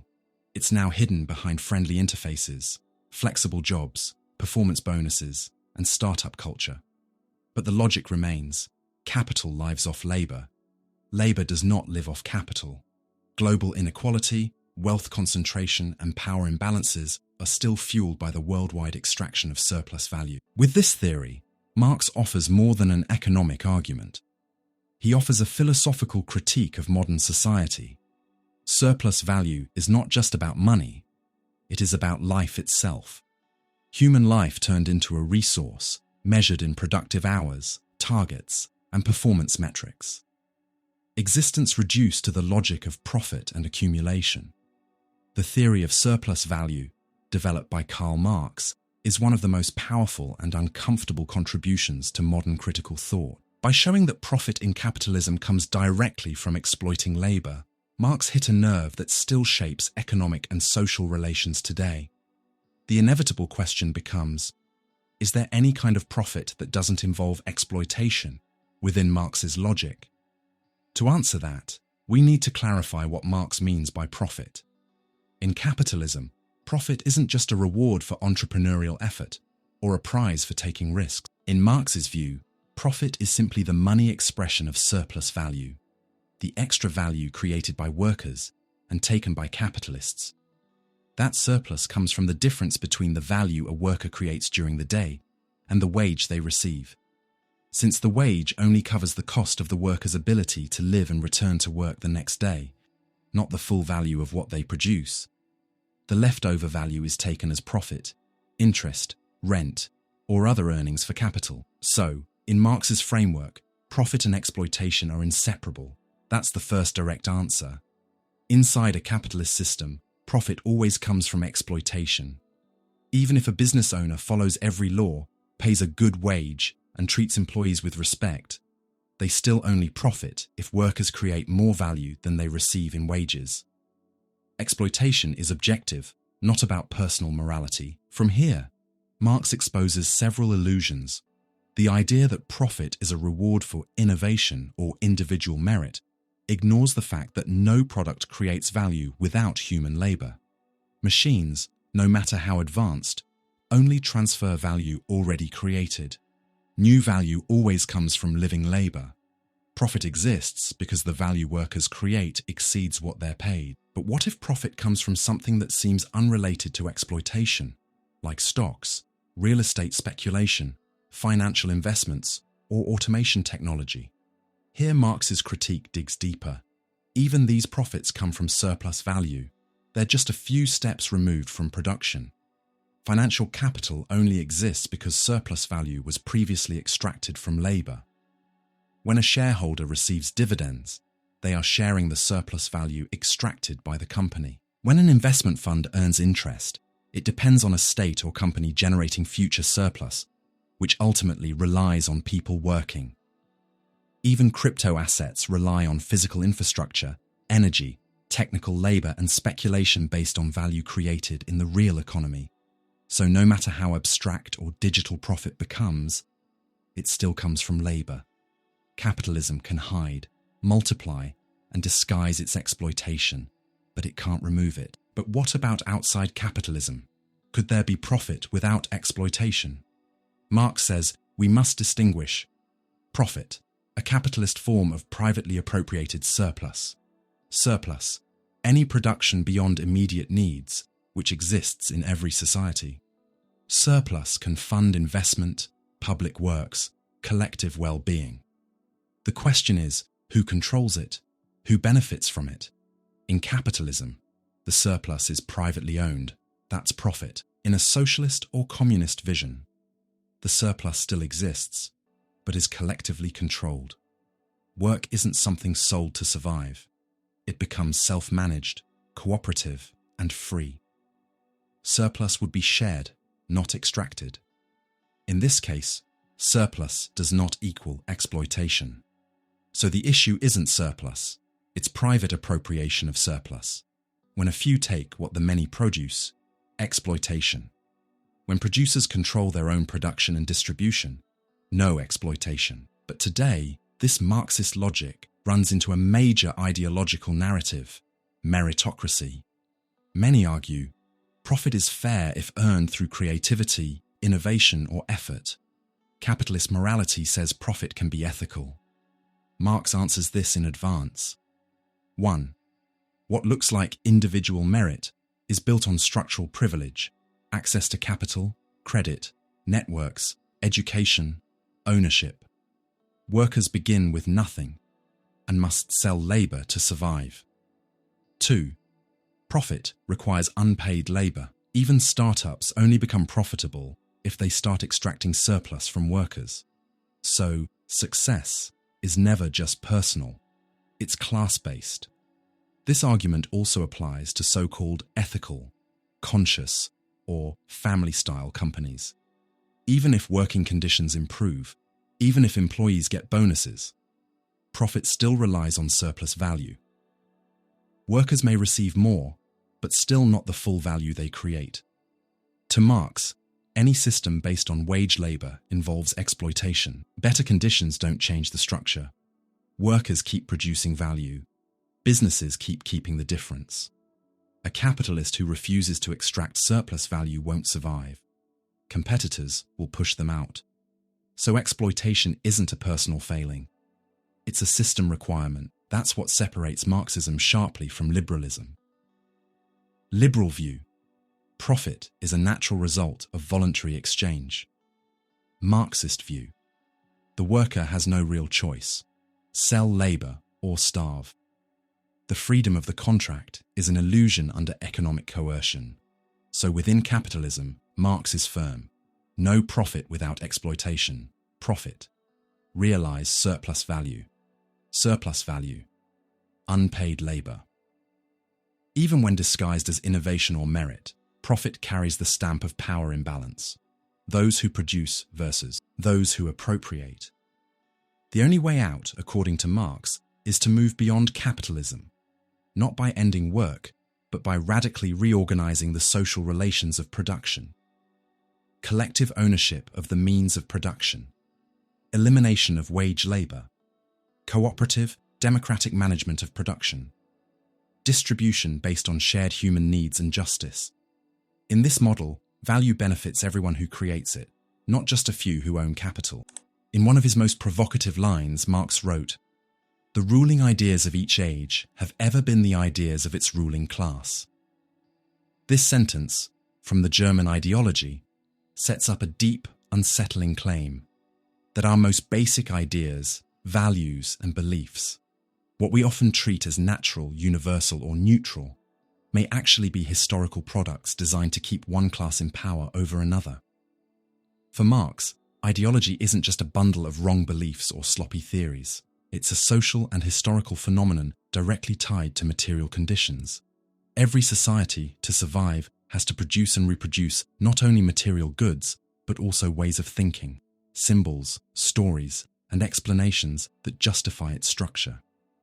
That's where ideology comes in. It works as a mechanism that legitimizes the existing order. In this sense, ideology serves the interests of the ruling class, often operating subtly, invisibly, and from the inside. It doesn't show up as an obvious outside force. It shapes how people see themselves, others, and society as a whole. Ideology makes what is historical seem natural, what is particular seem universal, and what is arbitrary seem legitimate. In Capital and elsewhere, Marx shows that capitalism needs more than economic exploitation to reproduce itself. It also needs a kind of consciousness that fits that exploitation. If workers saw the capital-labor relationship with complete clarity, if they recognize that they create wealth but don't control it, the structure would collapse. So capitalism must generate a distorted form of awareness, false consciousness. False consciousness is when people don't recognize their real social situation or see it in a flipped, fragmented way. It's the mindset that treats exploitation as normal, that insists success is purely a matter of individual effort, that blames workers for poverty while celebrating entrepreneurship as a magic fix. This consciousness is false, not because people are dumb or naive, but because their perception is filtered through a social structure that inverts reality. In capitalist society, relationships between people appear as relationships between things, and the products of human activity take on a life of their own, as if they were independent. Marx calls this commodity fetishism. Fetishism is a powerful example of how ideology works. When we look at a commodity on a shelf, we don't see the social and historical process that produced it. Collective labor, working conditions, unequal appropriation. We just see an object with a price, as if its value were natural, almost magical. The final product hides the web of social relations behind it. That hiding is what makes exploitation look fair, inevitable, or even desirable. Ideology doesn't deny exploitation. It repackages it, disguises it, moves it out of sight. It can show up as religious, moral, scientific, media, or educational discourse. In every case, the function is the same. Keep society running without relying only on open force. That's why Marx insists class struggle isn't just economic, it's ideological too. Control over the means of production also includes control over the means of producing ideas. Schools, churches, the press, literature, art, science. The ruling class defines what counts as natural, reasonable, and possible. It shapes common sense, sets social values, and narrows the horizon of thought. This insight is radical because it challenges how we understand freedom. If ideology quietly shapes our desires, choices, and even our dreams, how free are we really? Later thinkers influenced by Marx, like Louis Althusser, Theodor Adorno, and Antonio Gramsci, pushed this question further. Althusser argued that ideology works not only in ideas, but in material practices, rituals, habits, language, and institutions. School, for instance, teaches math and grammar, but it also teaches discipline, hierarchy, and obedience. Ideology forms subjects, not just opinions. Gramsci developed the idea of hegemony, how the ruling class builds consent, not just coercion. Hegemony is when the dominant ideology is accepted by subordinate groups as their own worldview. There's no resistance because there's identification. Ideology wins when it convinces the oppressed that oppression is inevitable, or even fair. So false consciousness isn't just a bad judgment call. It's the outcome of living under relations of domination that shape how the world is perceived. That's why emancipation, for Marx, requires more than economic change. It also demands a revolution in consciousness. But Marx is clear: ideology isn't all-powerful. It can be challenged, exposed, and broken. The lived reality of exploitation, alienation, and inequality creates contradictions that can't be hidden forever. The worker's concrete experience, frustration, exhaustion, debt, the feeling of being disposable, clashes with the rhetoric of progress, meritocracy, and freedom. That clash can spark critique. When someone starts noticing that reality doesn't match the promise, doubt appears. And in doubt, critical consciousness can grow. For Marx, that awakening opens the door to political organization, collective struggle, and overcoming alienation. This critique of ideology is still urgent today. With social media, advertising, AI, and big data, ideology takes on new forms but keeps its function. Masking reality, shaping subjectivities, steering desire. The promise that you can be anything you want, for example, wraps structural unemployment and precarious work in a feel-good story of individual freedom. Consumer freedom replaces real freedom. So Marx's critique of ideology isn't just a philosophical takedown, it's a political tool. It helps explain why the world stays unequal despite endless talk of equality. It clarifies why there's so much acceptance of injustice. And above all, it shows that domination is upheld not only by weapons or laws, but by ideas. In a society built on clashing interests, where social classes fight over control of production, resources, and ideas, telling ideology apart from genuine knowledge is one of the hardest tasks of critical philosophy. That's not just an intellectual exercise, it's a political, ethical, and existential challenge. Knowing what's true in a world shot through with power struggles takes more than access to facts. It requires a rigorous analysis of the historical conditions in which knowledge is produced.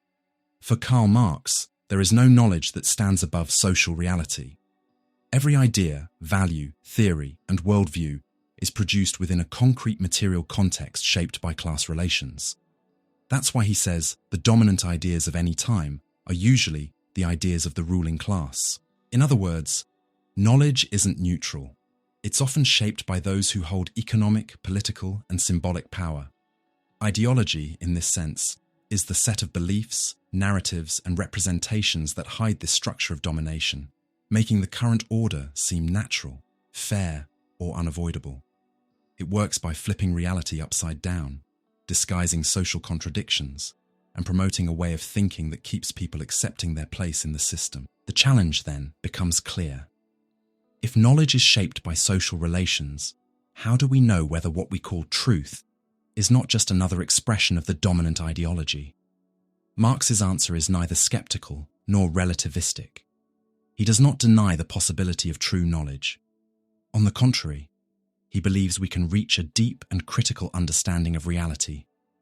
But truth is not automatic or handed to us. It comes from theoretical and political practice, from exposing what's hidden, from questioning, and from confronting the interests that shape knowledge.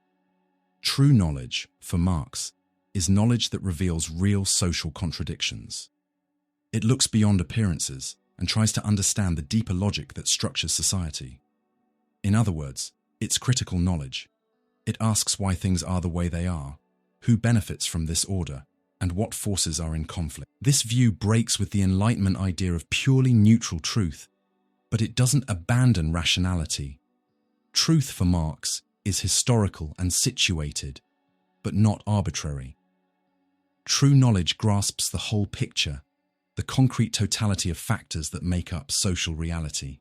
It means looking beyond official discourse and examining practices, institutions, production systems, and power relations. So, criticizing ideology isn't just about pointing out false beliefs. It's about criticizing the social arrangements that produce false beliefs. False consciousness doesn't disappear just by adding more information. Material life has to change for a new form of consciousness to emerge. Truth in this sense is not only discovered, it is built within historical struggle. This brings us to an important distinction between alienated consciousness and critical consciousness. Alienated consciousness passively absorbs dominant ideas and treats what exists as inevitable. Critical consciousness questions reality, searches for contradictions, and links events to their structural causes. It is active, independent, and dialectical, and it only grows by confronting alienation. But how can we develop critical consciousness in a world flooded with conflicting messages, where information is everywhere and misinformation spreads just as fast? How do we separate ideology from real knowledge in a landscape where language is shaped by advertising, entertainment, and social media? This is where Marx's ideas connect with other critical thinkers. The Frankfurt School, for example, showed how modern rationality has been taken over by the logic of capital. Reason gets used not for freedom, but for domination, maximizing profit, optimizing production, controlling bodies. Adorno and Horkheimer warned that in a world run by the culture industry, even knowledge becomes a commodity, quick, shallow, and packaged for consumption. What looks neutral may hide an ideological agenda, because it reinforces conformity and blocks critical thought. In this context, telling ideology apart from truth requires more than reading books. It requires resistance to passivity, resistance to fatalism, resistance to manufactured common sense. True knowledge shows itself in tension with the world, in the willingness to think against the grain, to face complexity, to handle uncertainty. It's a form of knowledge born from struggle, political struggle, but also the internal struggle of thought questioning itself, refusing easy answers. Antonio Gramsci adds another key point: the role of organic intellectuals in shaping critical consciousness. For him, real knowledge doesn't just come from universities or elite thinkers. It can emerge from the lived experience of ordinary people, from the connection between theory and practice, from building a new hegemony. Hegemony means cultural and ideological dominance, achieved not only through force, but through consent.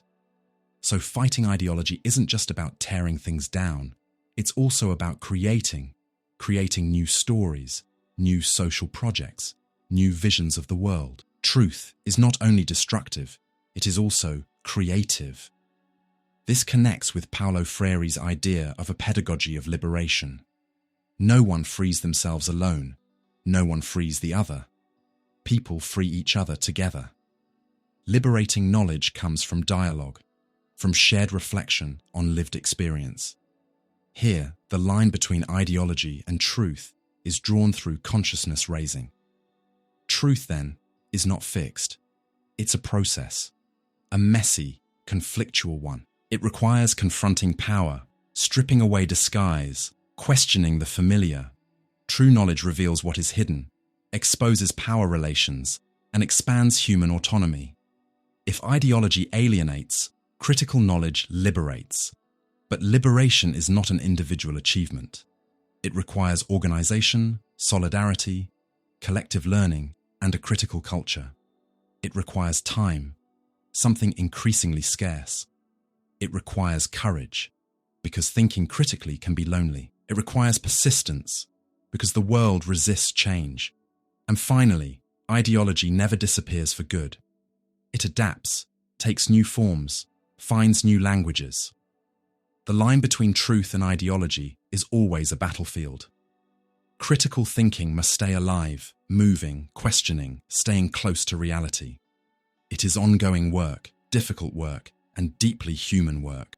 In Karl Marx's view, revolution is not some historical accident or a simple act of rebellion. It is a structural necessity. Marx saw human history as a stage where material conflicts between social classes play out, and revolution is the breaking point, when those contradictions can no longer be contained. It's not based on a moral appeal for justice, but on a rigorous understanding of the objective conditions that make radical change not only possible, but inevitable. According to Marx, capitalism, despite its technological and productive advancements, is built on the exploitation of wage labor and the concentration of wealth. As we've seen before, this system carries internal contradictions that grow deeper over time.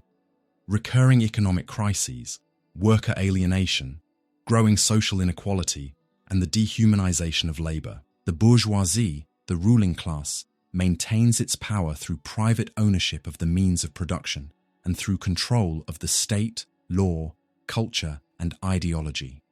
Because of this, Marx argued that capitalism will never be overcome from within, nor through the goodwill of the ruling class.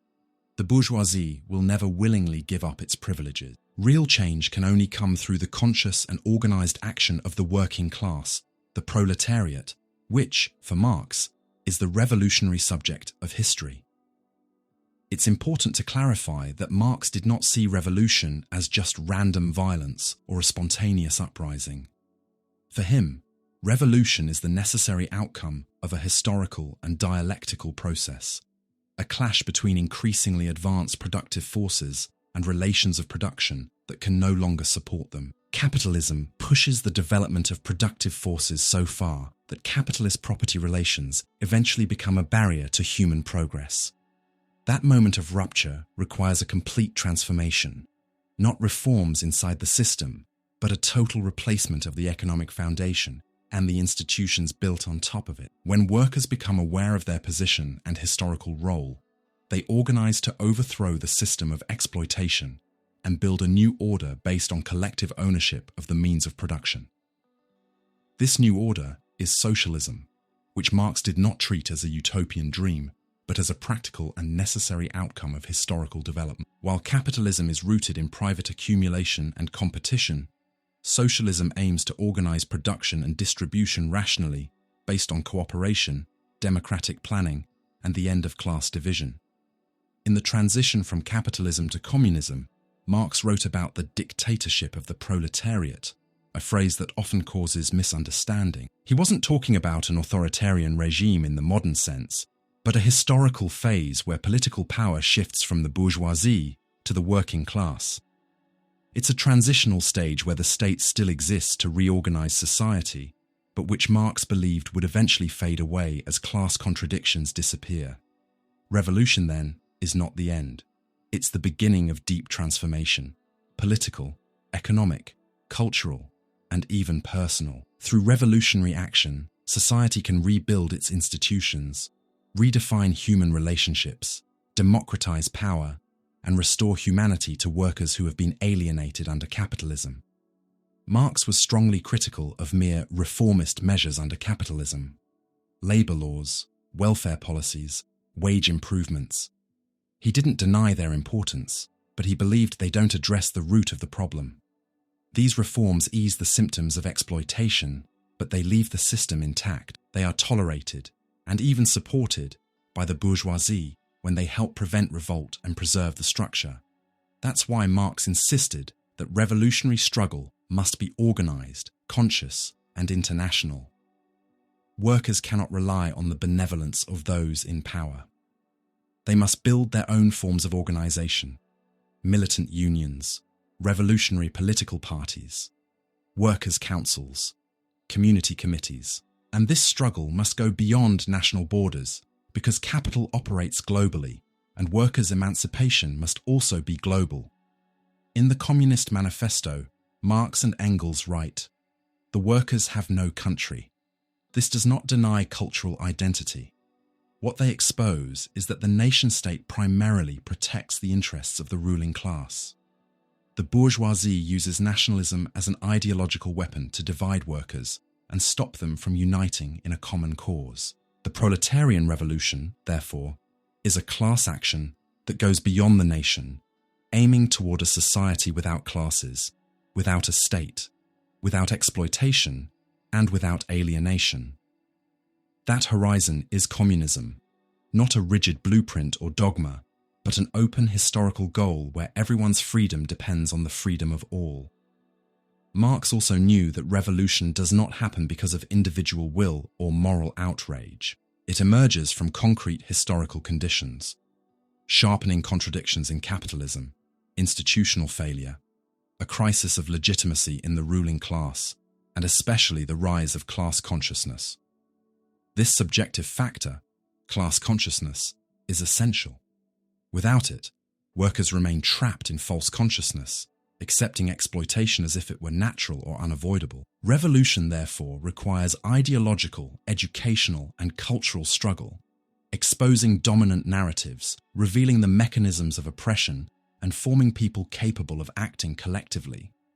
It is also true that throughout history, the idea of revolution inspired by Marx has been applied in very different and not always faithful ways. Many 20th century revolutions claimed Marx's legacy but ended in bureaucratic or authoritarian regimes. However, Marx never saw the state as the final goal. For him, socialism was a transition that would only be complete once power was no longer necessary, because the material basis of inequality would no longer exist. For Marx, revolutionary action is the only way to transform the structure of society. That structure cannot be endlessly reformed because it rests on class division, private ownership, and exploitation. As long as those foundations remain, oppression will simply return in new forms. Revolution, then, is not just a change of government or leadership. It is a qualitative leap in human history, a shift to a new way of organizing collective life production, relationships, and existence itself. The history of modern society has always been shaped by a constant tension between two different paths to fight social injustice: revolution, a radical transformation of the system, and reform, gradual institutional changes within the system we already have. As we've seen, Karl Marx believed only revolution could eliminate the structures that create exploitation, because those injustices won't disappear unless we break away from the system that produces them: capitalism. However, the historical experience of the 20th century and today's globalized world force us to take a critical look at this question again. Is revolution still necessary, or can social justice be achieved through institutional reforms? There isn't a simple or single answer. The first thing to understand is that social structures never change on their own. Every major transformation needs conflict, pressure, and the breakdown of established interests. Real reforms do not come from the goodwill of governments or elites. They are almost always responses to intense pressure created by social movements, strikes, uprisings, and organized struggles. In that sense, the history of reforms is also the history of revolutionary threats that force the system to give ground. Take the creation of the welfare state in Western Europe after World War II. Workers' rights, social protections, public health care, and free education didn't arrive because everyone suddenly agreed. They were won through decades of workers' struggles, and because elites feared the rise of socialism in the East. In other words, even when change happens inside the system, it is almost always driven by forces coming from outside or from below. This supports a core Marxist insight. The system only changes when it is forced to, and reforms are only possible when a strong opposing force is organized enough to threaten stability. This force might not instantly take the form of armed revolution, but it is revolutionary in spirit because it challenges the legitimacy of the existing order. However, the classic idea of revolution, a violent seizure of state power by the working class, followed by the immediate establishment of socialism, was deeply questioned after the experiences of the Russian, Chinese, and other 20th century revolutions. In many cases, revolutions did not bring liberation, but authoritarian states that were sometimes even more oppressive than the systems they replaced. That realization led many critical thinkers to distance themselves from the idea of revolution as a sudden and total break. Instead, they began to argue for more horizontal, decentralized, and democratic forms of change, not depending solely on capturing state power, but on building new spaces for collective life, cooperatives, self-management, solidarity economies, grassroots movements, mutual aid networks. In this view, transformation happens in everyday life, in how we relate to each other, how we produce, how we live. Here, the critique of revolution is not a surrender to the status quo. It's a redefinition of what radical change can be. A revolutionary isn't only someone who storms a palace, but also someone who reshapes social relations from the ground up. That opens the door for what some call a permanent and diffuse revolution, instead of a centralized authoritarian one like we saw in parts of the 20th century. On the other hand, many argue that the very idea of transformation within the system is an illusion, because capitalism has a powerful ability to absorb and neutralize the criticisms aimed at it. Any reform, according to this view, eventually gets co-opted, watered down, or turned into a tool to legitimize the system. Liberal democracy itself is often criticized as a sophisticated form of control. Political choices remain limited by economic power, and formal citizenship exists alongside material exclusion. This critical position echoes Marx's theory of ideology, showing how the system constantly creates a narrative that makes itself appear just, natural, and eternal. Reforms may improve living conditions, but they do not alter capitalism's core logic: accumulation, exploitation, and structural inequality. From this perspective, only revolution, understood as breaking with the logic of capital, can truly change society. But even this argument requires nuance. Yes, capitalism absorbs criticisms, but struggles for dignity, rights, healthcare, housing, union protections, and fair wages do matter. These victories reduce suffering in real people's lives. And more than that, the fight for reforms can become a school of political consciousness, a step toward deeper transformation. Here, Antonio Gramsci's ideas are very helpful. For him, revolution isn't just economic or political. It requires a long cultural struggle, a battle for hegemony. Before changing the structure of society, you must build a new shared vision of the world. You must form organic intellectuals and transform collective common sense. This is not less radical. It is laying the foundation for lasting structural change. So maybe the revolution or reform dilemma is the wrong way to frame the question. Social change doesn't happen in one single event or through one single path. Sometimes history reaches a breaking point where revolution becomes inevitable, when legitimacy collapses and class struggle explodes. But in other periods, change is slower, quieter, but equally important. The key question isn't the form of change, but its substance. Does it challenge the foundations of inequality? Does it build new forms of social life based on solidarity and justice? Does it break with the logic of profit and the commodification of life? Or does it simply maintain a fundamentally unjust system in a softer way? To remain relevant, the idea of revolution may need to be redefined, not as glorifying collapse or violence, but as the radical affirmation of a different way of living together. That may include uprisings and institutional ruptures, but it may also include collective care networks, liberating education, social technologies, and new forms of production and distribution. Finally, it's important to recognize that today's world presents challenges never seen before. Power is now global, interconnected, and technologically sophisticated. Financialization, algorithmic control, mass surveillance, and fragmented social struggles make revolution harder, but also more necessary. Facing a climate crisis, rising neo-fascism, and worsening exploitation, deep social change is not just an ideal, it's a matter of survival. The real question isn't whether revolution is still possible, it's whether humanity and the planet can survive without it. In the 19th century, during the boom of the Industrial Revolution, a time of harsh social conflict caused by capitalism's growth and the poverty of the working masses, many reform ideas started to emerge. Philosophers, economists, and dreamers began imagining a more just and humane society, free from exploitation and inequality. Thinkers like Saint-Simon, Charles Fourier, and Robert Owen became known as utopian socialists. While they offered valuable insights, their proposals, according to Karl Marx, failed because they ignored the concrete, historical, and social conditions shaping society. It was in this context that Marx, alongside Friedrich Engels, introduced a major theoretical shift. Rather than imagining ideal communities or relying on moral appeals for goodwill, Marx developed what he called scientific socialism. The difference between utopia and science wasn't just a matter of wording, it was the foundation of a new way to understand social transformation. Scientific socialism begins with the idea that society is not shaped by abstract individual desires, but by real historical and material forces.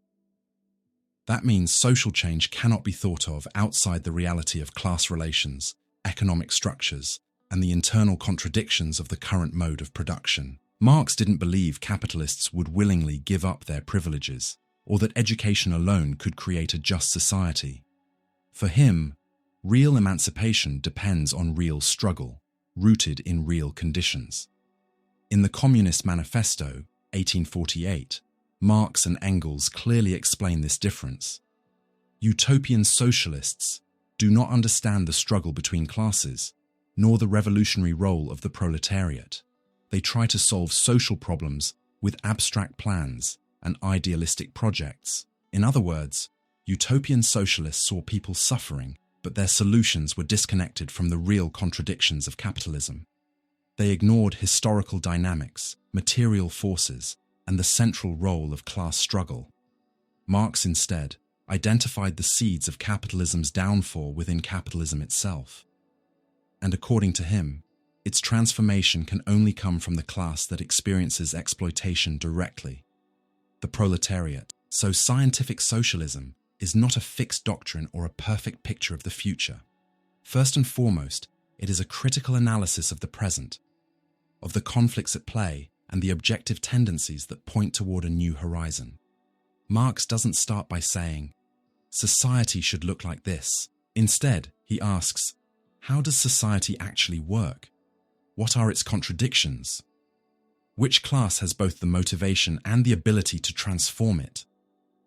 To answer these questions, Marx relies on two inseparable components: historical materialism and dialectics. Historical materialism states that society is fundamentally shaped by material relations of production, by how human beings organize work to sustain life. History moves not because of pure ideas, but because of economic forces, social conflict, and changes in labor and property. This helps explain why political institutions, laws, religions, and even philosophical ideas are ultimately rooted in material relations. Dialectics, inspired by Hegel but radically redefined by Marx, is a method of analyzing internal contradictions. Capitalism, for example, develops productive forces like no system before. Yet it limits those forces through profit-driven relations of production. This tension between human potential and capitalist barriers is one of the core contradictions that make the system historically unstable and push toward its transformation. Therefore, scientific socialism doesn't come from imagination. It comes from a critical reading of reality. Capitalism produces recurring crises, concentrates wealth, subjects workers to alienation and precarious conditions, and becomes increasingly globalized and interconnected. That creates a real foundation for the working class, who experiences these contradictions daily, to organize, become conscious of its role, and act collectively to change the system. It's important to note that scientific socialism does not promise paradise overnight, nor does it idealize the working class as morally superior. Marx doesn't begin with moral claims. He starts with structural analysis. The proletariat is the only class that, in fighting for its own freedom, can end all forms of exploitation because it has no interest in maintaining private ownership of the means of production. Its liberation would mean the liberation of all humanity from class domination. Besides that, scientific socialism isn't just a theory, it's also a guide for action. Marx wasn't a philosopher who stayed inside an office, removed from real life. He believed the purpose of philosophy was to intervene in reality. His famous 11th thesis on Feuerbach sums this up perfectly. Philosophers have only interpreted the world in different ways. The point, however, is to change it. This means scientific socialism isn't a ready-made recipe for the future. It's a tool for analysis, criticism, and action. It helps workers understand their situation, expose the ideological illusions that keep them submissive, organize politically, and act collectively to transform reality. Another key point is that scientific socialism presents itself as a concrete step forward from capitalism, not a return to the past. Unlike some utopian thinkers who idealized small rural communities or older forms of production, Marx saw capitalism as a necessary historical phase. It expanded productive forces, urbanized the world, broke feudal systems, and globalized human relations. So socialism is not about rejecting technical or scientific progress, but freeing it from exploitation. In this sense, socialism doesn't aim to abolish work or technology, but to reorganize production collectively, rationally, and democratically, so that the results of human labor are no longer taken by a small minority, but distributed according to people's needs and abilities. This requires planning, collective responsibility, and a new ethic of solidarity. Although Marx never described in detail what the future society would look like, because that would go against his scientific method, he did outline some principles: the end of private ownership of the means of production, the end of wage labor exploitation, collective and democratic control over production, the overcoming of class divisions, and ultimately, the disappearance of the state as an instrument of domination. The transition to this new society is not simple. Marx understood there would be an intermediate phase, the dictatorship of the proletariat. a period where political power is in the hands of the working class to dismantle capitalist structures and organize the new society. But this workers' state is not a final goal. It is temporary. Its purpose is to disappear as class divisions vanish and collective self-management becomes possible. So scientific socialism is a proposal that unites theory and practice, objective analysis and radical transformation. It isn't based on vague hopes or moral ideals, but on a rigorous understanding of real historical forces. It starts in the world as it is, but points toward the world as it could be, if people are organized, aware, and committed to collective action. Marx's idea of scientific socialism is one of the boldest aspects of his philosophy. Unlike idealistic utopias built on moral principles or imagined perfect models, Marx wanted social change to be grounded in a scientific analysis of real history. He believed that the laws of social development could be understood, just like the laws of nature, if we use the correct method, historical dialectical materialism. But this raises a deep and still very relevant philosophical question. Is it actually possible to apply a scientific method, one that aims for objectivity, consistency, and predictability, to social transformation, considering that society is made up of conscious, free, and unpredictable human beings? The first thing to understand is that Marx never confused science with absolute predictability. Unlike the mechanical determinism common in the positivism of his time, Marx used a dialectical method that recognizes contradiction, instability, and change. Society isn't fixed, it's a continuous process. So, scientific in Marxism doesn't mean using rigid formulas, it means understanding how society moves. This movement is historical, meaning there are no universal laws valid for every place and time, but there are trends, contradictions, and patterns we can analyze critically. Marx tried to uncover these tendencies in material relations, especially in the way humans organize production, distribution, and consumption. The scientific method here applies not to every detail of behavior, but to the structures that shape behavior. Marx distinguishes between the economic base, which sets limits and directions, and the ideological, political, and cultural superstructure, which is more flexible and contingent. He doesn't deny human freedom, but he emphasizes that freedom exists within concrete historical conditions. As he famously wrote in the 18th Brumaire of Louis Bonaparte, "Men make their own history, but they do not make it under circumstances of their choosing. They make it under circumstances directly found, given, and transmitted from the past." That sentence is crucial. Marx wasn't a blind determinist. He saw that human beings act, choose, and resist, but always within structures they didn't fully create. So Marxist social science tries to understand these structures and their contradictions, so social action can be informed, not blind. However, this claim of scientific status has its critics, even within Marxism. One major argument is that society is not like nature. Natural phenomena follow laws regardless of consciousness. A stone doesn't know it's falling because of gravity. Human beings, however, are aware, reflective, and respond to how they interpret reality. That creates a level of complexity and unpredictability that traditional science doesn't capture. Max Weber, for example, argued that social science must be interpretive, not explanatory in the same way physics is. We can't uncover universal laws, but we can understand motivations and meanings, which change constantly. Another issue, scientific knowledge itself affects society. When a theory becomes dominant, it shapes behavior, legitimizes institutions, and guides public policy. Society reacts to how it is studied, something that never happens in natural science. Because of that, many contemporary philosophers argue that social knowledge is always partial, contextual, and influenced by ideology. Objectivity isn't the absence of values, it's recognizing how knowledge is produced. So social science must be critical, self-critical, and open to change. It's important to note that Marx himself never imagined science as pure neutrality. He knew knowledge is produced in historical contexts with power interests at play. Marxist science is therefore engaged, committed to emancipation. It refuses to be neutral in the face of exploitation and oppression.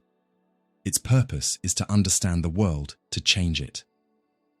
But this transformative mission has also led to problems.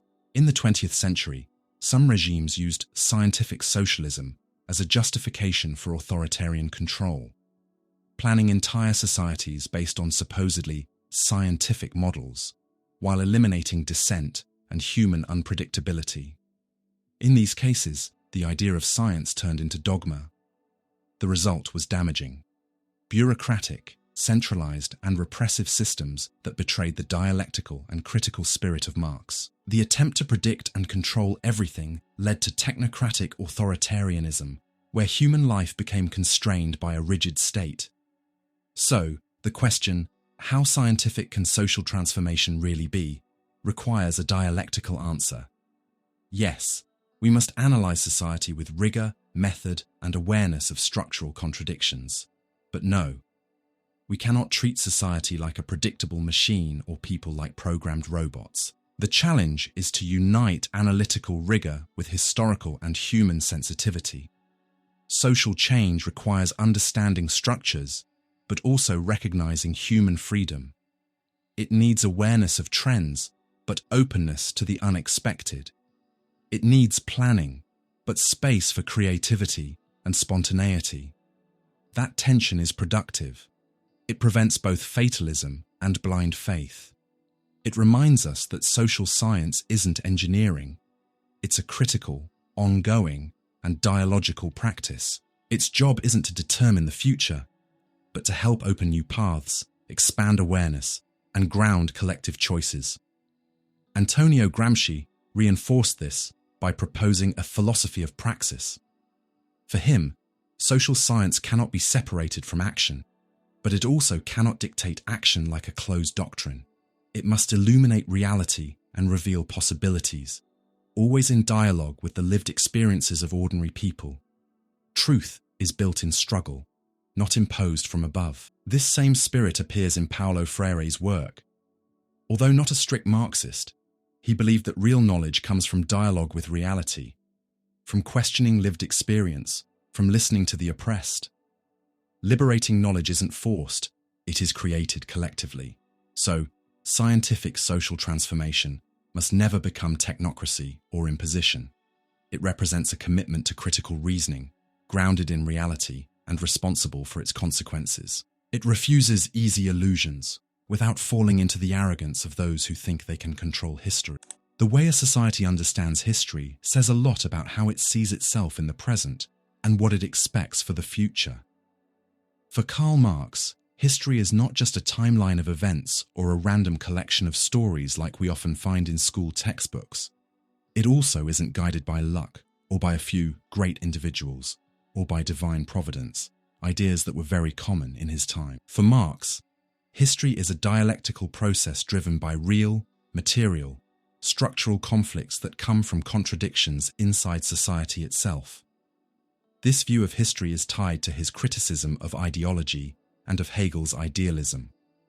Marx rejected the idea that history is shaped by pure ideas or by the absolute spirit, as Hegel believed. For Marx, ideas do not move the world, material life does. The starting point is not consciousness, but the concrete life of real people, what they eat, how they live, how they produce, and how they organize themselves to survive. This is the basis of historical materialism, the method Marx developed in dialogue with philosophy and economics from his era. For him, the way humans interact with nature through labor, meaning how they produce the things they need to live, is the key to understanding the movement of history. The way production is organized creates social classes, and those classes are constantly in conflict because their interests are opposed. Marx states this clearly in the opening pages of the Communist Manifesto. The history of all societies up until now is the history of class struggles. This is not a metaphor. Class struggle, for Marx, is the engine of history. It is what pushes social transformation forward. It brings down old systems and gives rise to new ones. Conflict isn't an accident or a sickness in society. It is built into it. Wherever one group owns the means of production and another must sell its labor to survive, there is antagonism. What makes Marx's idea truly dialectical is his view that history doesn't progress in a straight or smooth line. It moves through breaks, leaps, internal contradictions, negations, and transformations. A mode of production, as it develops, creates the very conditions that will one day overcome it. Feudalism developed cities and merchants, the seeds of capitalism. And capitalism, by concentrating workers and expanding productive forces, prepares the ground, according to Marx, for its own end. In this model, history has structure, but not a guaranteed destination. It isn't predetermined, but neither is it random. Historical development is shaped by objective factors like technology, work organization, and how resources are distributed, but also by human action, consciousness, and resistance. That's why Marx insists that people make their own history, but under conditions they didn't choose. This tension between structure and action is central in Marxism. It avoids both extremes: blind determinism, which denies human agency, and naive voluntarism, which ignores real limits. Marx didn't believe in lone heroes who change history only by will. But he also didn't think history unfolds automatically. The subject of history, for him, is collective. It is the class. Each mode of production creates its own historical subjects. In feudalism, conflict was between lords and serfs. In capitalism, it is between the bourgeoisie and the proletariat. The bourgeoisie once played a revolutionary role. They destroyed feudalism, unified markets, and modernized production. But in the process, they created a new exploited class, the workers, whose interests clashed directly with their own. And this new class, for Marx, is the one tasked with overcoming capitalism. So history isn't seen as a smooth march toward progress, as classical liberals believed. Technical and scientific progress does not automatically mean human progress. Capitalism develops machines, global markets, and increased production. But it also deepens inequality, destroys communities, alienates workers, and turns everything into merchandise, even life. Progress, then, is not automatically good. It is contradictory. Whether something is a real advance depends on whether it contributes to human emancipation. And emancipation is only possible when workers stop being pushed around by history and become conscious and organized agents of change. History is not just a record of what happened. It is a battlefield. It is told from perspectives and interests.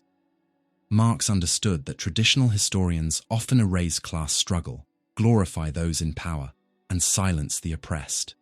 His goal was the opposite: to read history from below, from the point of view of those who lost, those left out of the official story. This vision has inspired generations of scholars and movements, from the Subaltern Studies Group in India to critical Latin American historians who recover the voices erased by colonial and authoritarian narratives.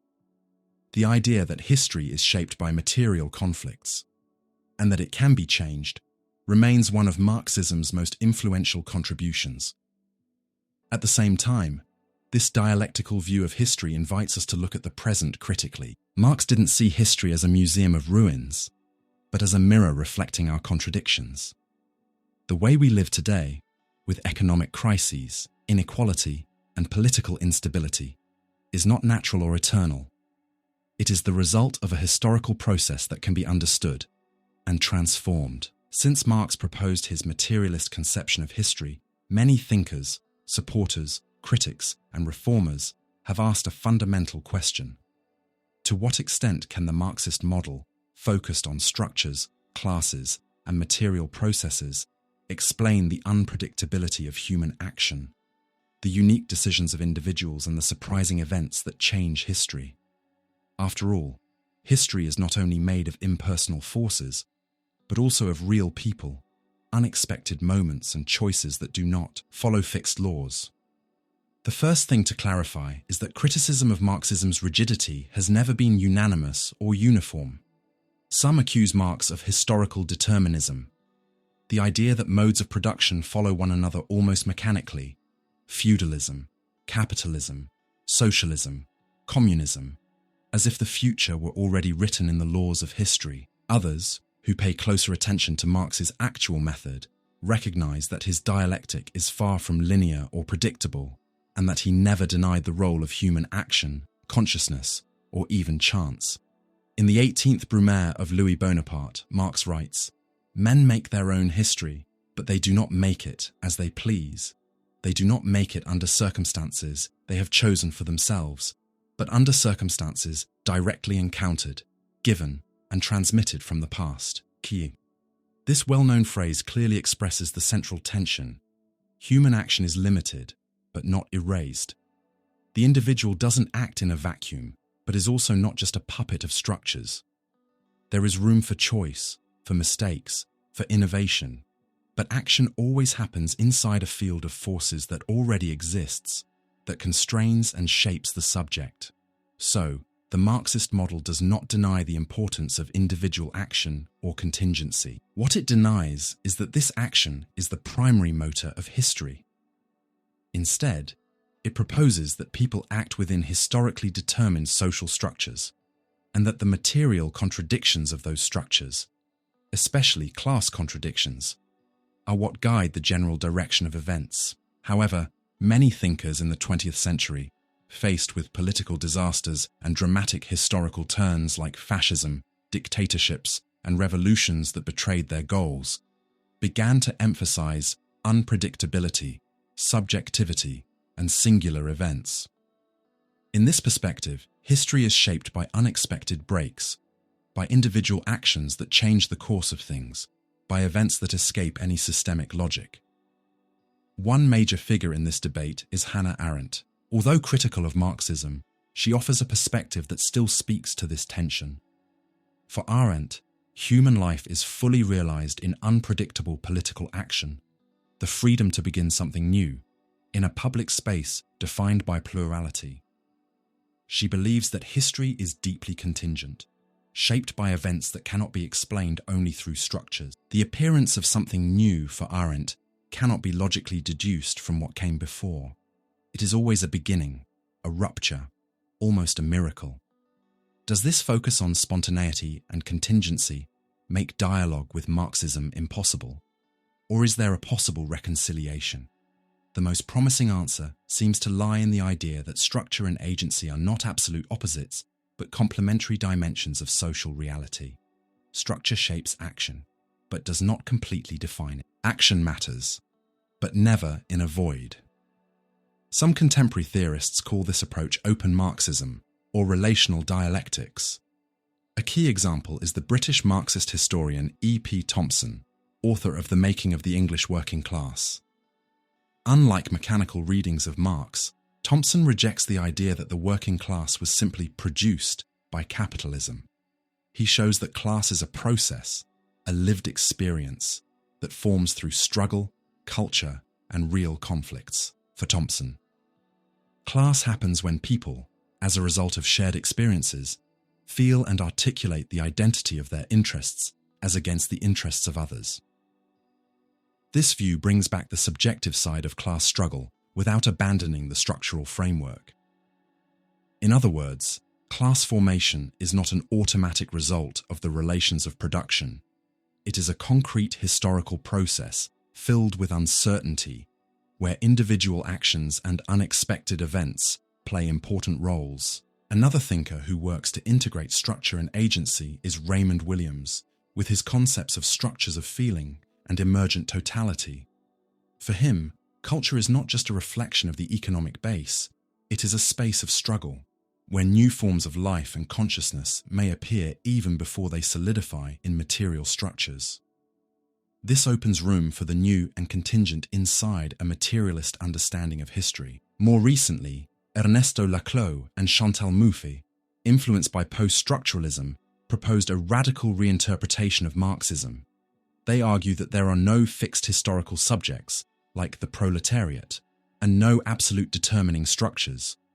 Politics, for them, is the field of radical contingency, where identities are built, disputed, and transformed. Even though this view moves away from classical Marxism, it deals with the same concern: how to change society in a world full of uncertainty. This debate also appears in broader discussions about the philosophy of history. Michel Foucault, for example, rejected totalizing and linear narratives, showing how power spreads in decentralized and subtle ways. For him, history has no central subject and no single direction. It is made of ruptures and discontinuities. While not Marxist, Foucault shares with Marx a suspicion toward official versions of history, but emphasizes that historical truth is always partial, situated, and tied to power relations.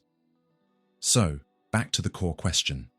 Is it possible to reconcile the Marxist view of history with perspectives that emphasize individual action and contingency? Yes.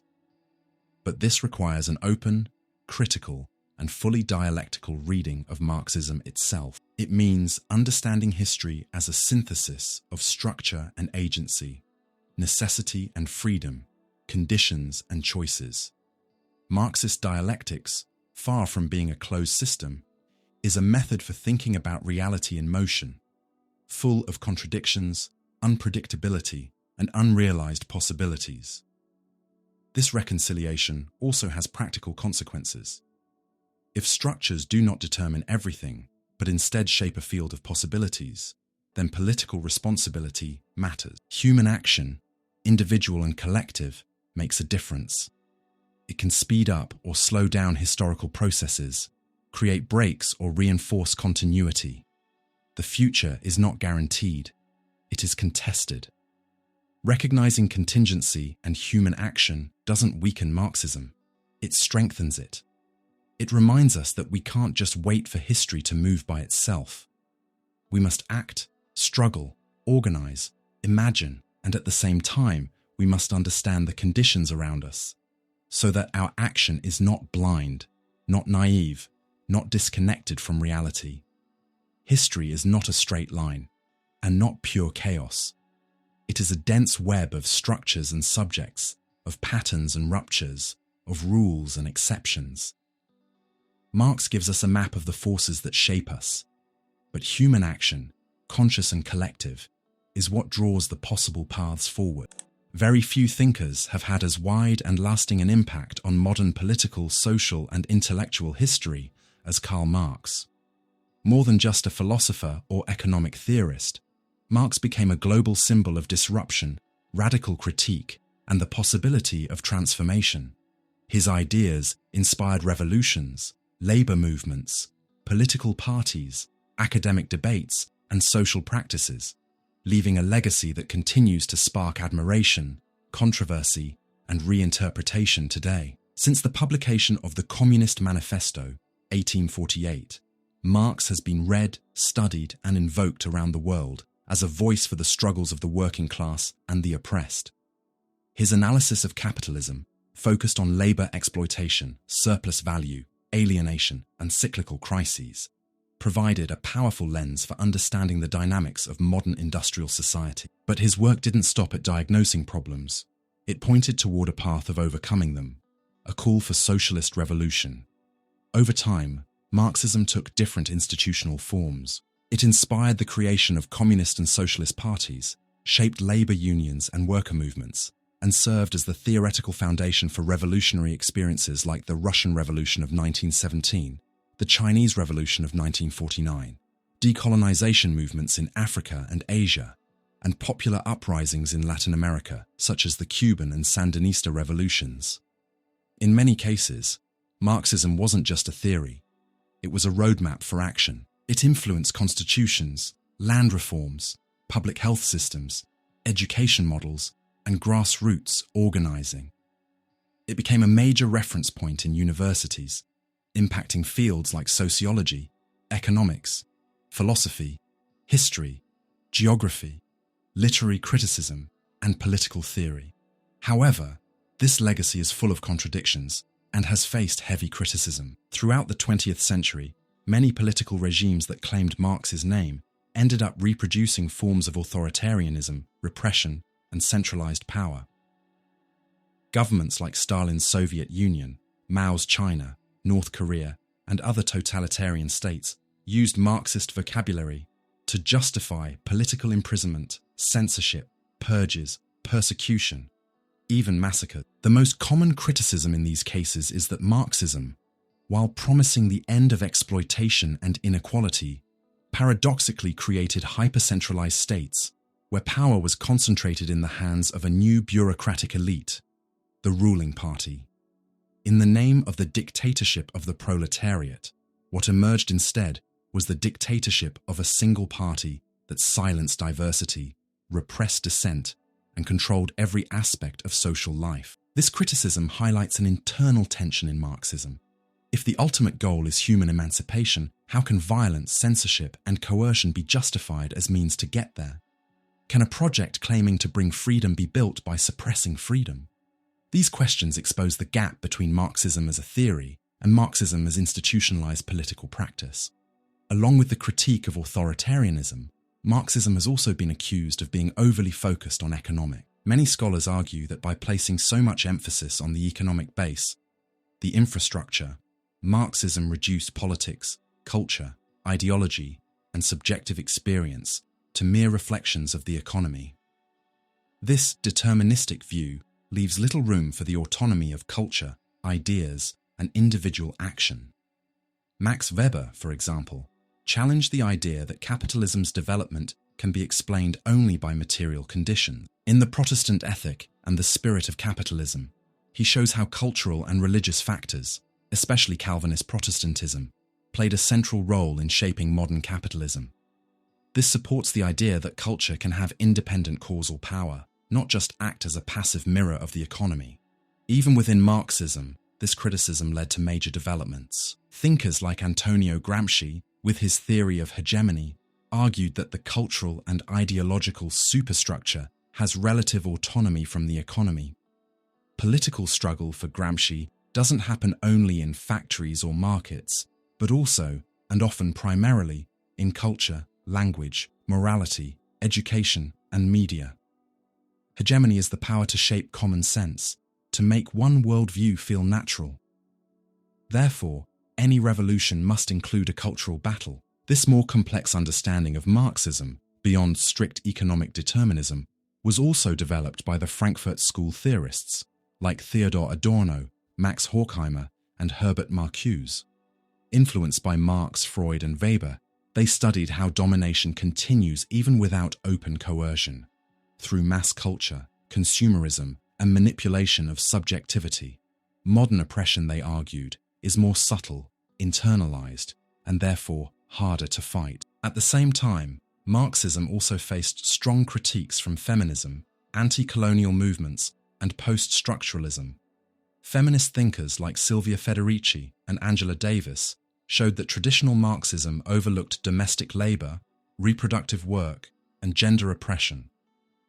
The revolutionary subject, often imagined as the industrial worker, left out women, peasants, and racialized groups. Post-structuralist authors like Michel Foucault and Jacques Derrida questioned the very idea of a single, totalizing logic of history. For Foucault, for example, power is not located only in the state or ruling class, but scattered across institutions, practices, and discourses. There is no single center of domination, and therefore resistance must also be decentralized and plural. This challenges the classical Marxist claim of a unified historical subject and a single direction for social change. Still, it's undeniable that Marxism has played, and continues to play, a decisive role in shaping critical thought today. Even many of its critics use Marxist concepts or vocabulary. Terms like ideology, exploitation, alienation, surplus value, class, and class struggle remain key in political and cultural debates. And today's context, rising inequality, environmental crisis, job insecurity, the concentration of wealth, is pushing many young activists, students, and researchers back to Marx. Not as a dogma, but as a tool for analysis, critique, and political imagination. Marxism is far from dead. It remains a living field, constantly challenged, debated, and reinvented. Karl Marx's ideas are both one of the most influential and one of the most contested intellectual forces of the modern world, and a major part of that controversy revolves around a core tension. The revolutionary ideas that sought human emancipation were later associated, and even claimed, by authoritarian regimes that ended up creating new forms of domination and violence. Given all of this, a delicate and important question arises. Should we judge Marxism, and Marx himself, by the regimes that claim to apply his ideas, or should we separate the original theory from the political distortions carried out in its name? Answering this requires a careful and balanced approach, one that avoids both blind praise and shallow condemnation. Defenders of Marxism cannot ignore the abuses committed in the name of socialism, but critics of authoritarian regimes also cannot simply dismiss a major, well-grounded body of theory because of how others misused it. First, it's important to acknowledge a key difference between philosophy and political implementation.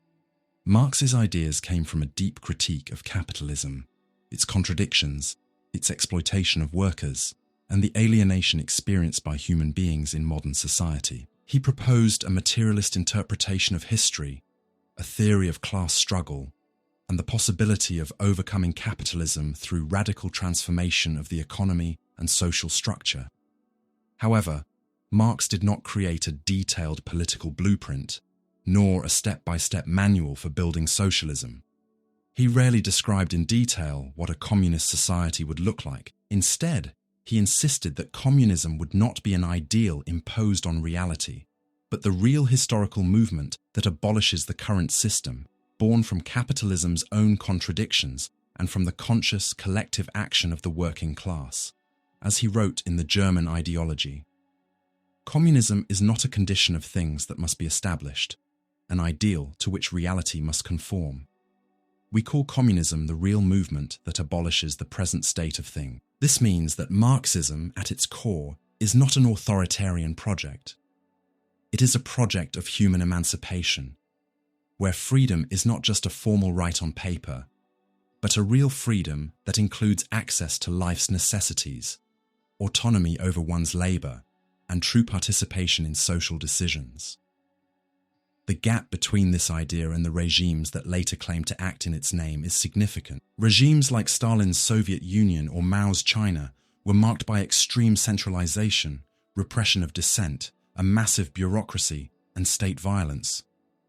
While they called themselves socialist or Marxist, many scholars, even within Marxist traditions, see them as distortions of Marx's original thought. Several Marxist intellectuals, including Rosa Luxemburg, Leon Trotsky, Antonio Gramsci, and later the Frankfurt School theorists, were harsh critics of the authoritarian paths those socialist states took. Luxemburg famously warned, "Without general elections, freedom of the press and assembly, without free struggle of opinions, life withers in every public institution." These voices show that within Marxism itself, there has always been real debate, pluralism, and even strong opposition to the practices of governments that claim to follow Marx. Still, the separation between theory and practice can't be made carelessly. We must recognize that some elements of Marxism may have contributed to authoritarian outcomes. For example, the concept of the dictatorship of the proletariat, which Marx saw as a temporary revolutionary stage, was later used to justify one-party states with absolute control, claiming to represent the working class. Also, the belief in the inevitable victory of socialism, often based on rigid interpretations of historical materialism, encouraged dogmatism in many revolutionary movements. If communism is destiny, then any opposition can be labelled an enemy of progress and removed. This logic was used to justify purges, labour camps, and political persecution. These abuses were not just accidents. They raise serious questions about ambiguities within the Marxist legacy, and about how some interpretations paved the way for authoritarian structures. Even so, it is crucial to distinguish the theoretical core of Marxism as a critique of social relations, ideology, and exploitation, from the political systems that used its language for their own purposes. Judging Marx only by what others did with his ideas is like judging Rousseau by Robespierre's terror, or judging Christ by the Inquisition. It confuses a philosophy with its often distorted historical uses. Marx's mature work, especially Capital, is a rigorous analysis of capitalism's dynamics, not a revolutionary instruction manual. Far from claiming absolute truths, Marx saw reality as contradictory and changing, and believed that theory must evolve as history evolves. His method is not dogma, it is critique. That's why many contemporary Marxists defend a critical, non-dogmatic Marxism, one that admits past mistakes, learns from them, and adapts to new realities, while keeping the spirit of radical critique and transformation alive. It's also worth noting that most so-called socialist revolutions happened in places very different from what Marx studied. Largely agrarian, barely industrialized societies with little democratic history. The gap between theory and practice here isn't just theoretical failure, it reflects the massive transformations and compromises that occurred under real-world pressures. So, the most reasonable answer might be this: we should evaluate Marx's ideas based both on the principles he developed and on how those ideas have played out historically. Ignoring how Marxism was used in the real world would be naive, but reducing Marx's work to the crimes of certain regimes would be unfair. The honest approach is to recognize that Marx's ideas have been adapted, misinterpreted, and used for many different purposes, sometimes aligned with his vision, and other times completely opposed to it. Marxism has become a diverse tradition: critical, reformist, libertarian, authoritarian, feminist, ecological, and more. Its legacy is controversial, but also powerful, because it confronts the deepest wounds of modern society: exploitation, alienation, inequality, and human suffering caused by unjust social structures. If we want to judge Marx fairly, we must look at the full scope of his work, the rigor of his critique, the depth of his method, and the sincerity of his goal. And above all, we must continue the task he set for philosophy, not just to interpret the world, but to change it. And if you made it all the way here, thank you so much.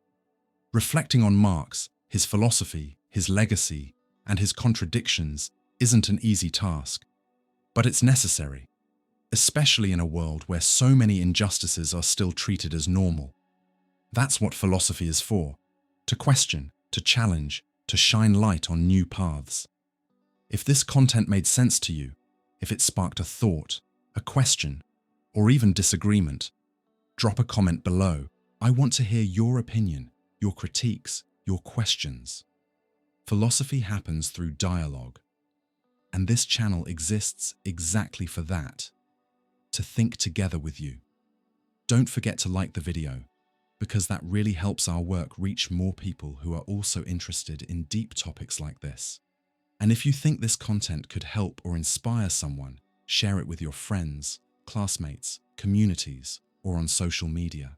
And of course, subscribe to the channel, turn on the notification bell so you don't miss future videos, and stick around with us. There are already more videos here exploring philosophy, ethics, politics, existentialism, and much more. Critical thinking doesn't end here, it's only the beginning. See you in the next video.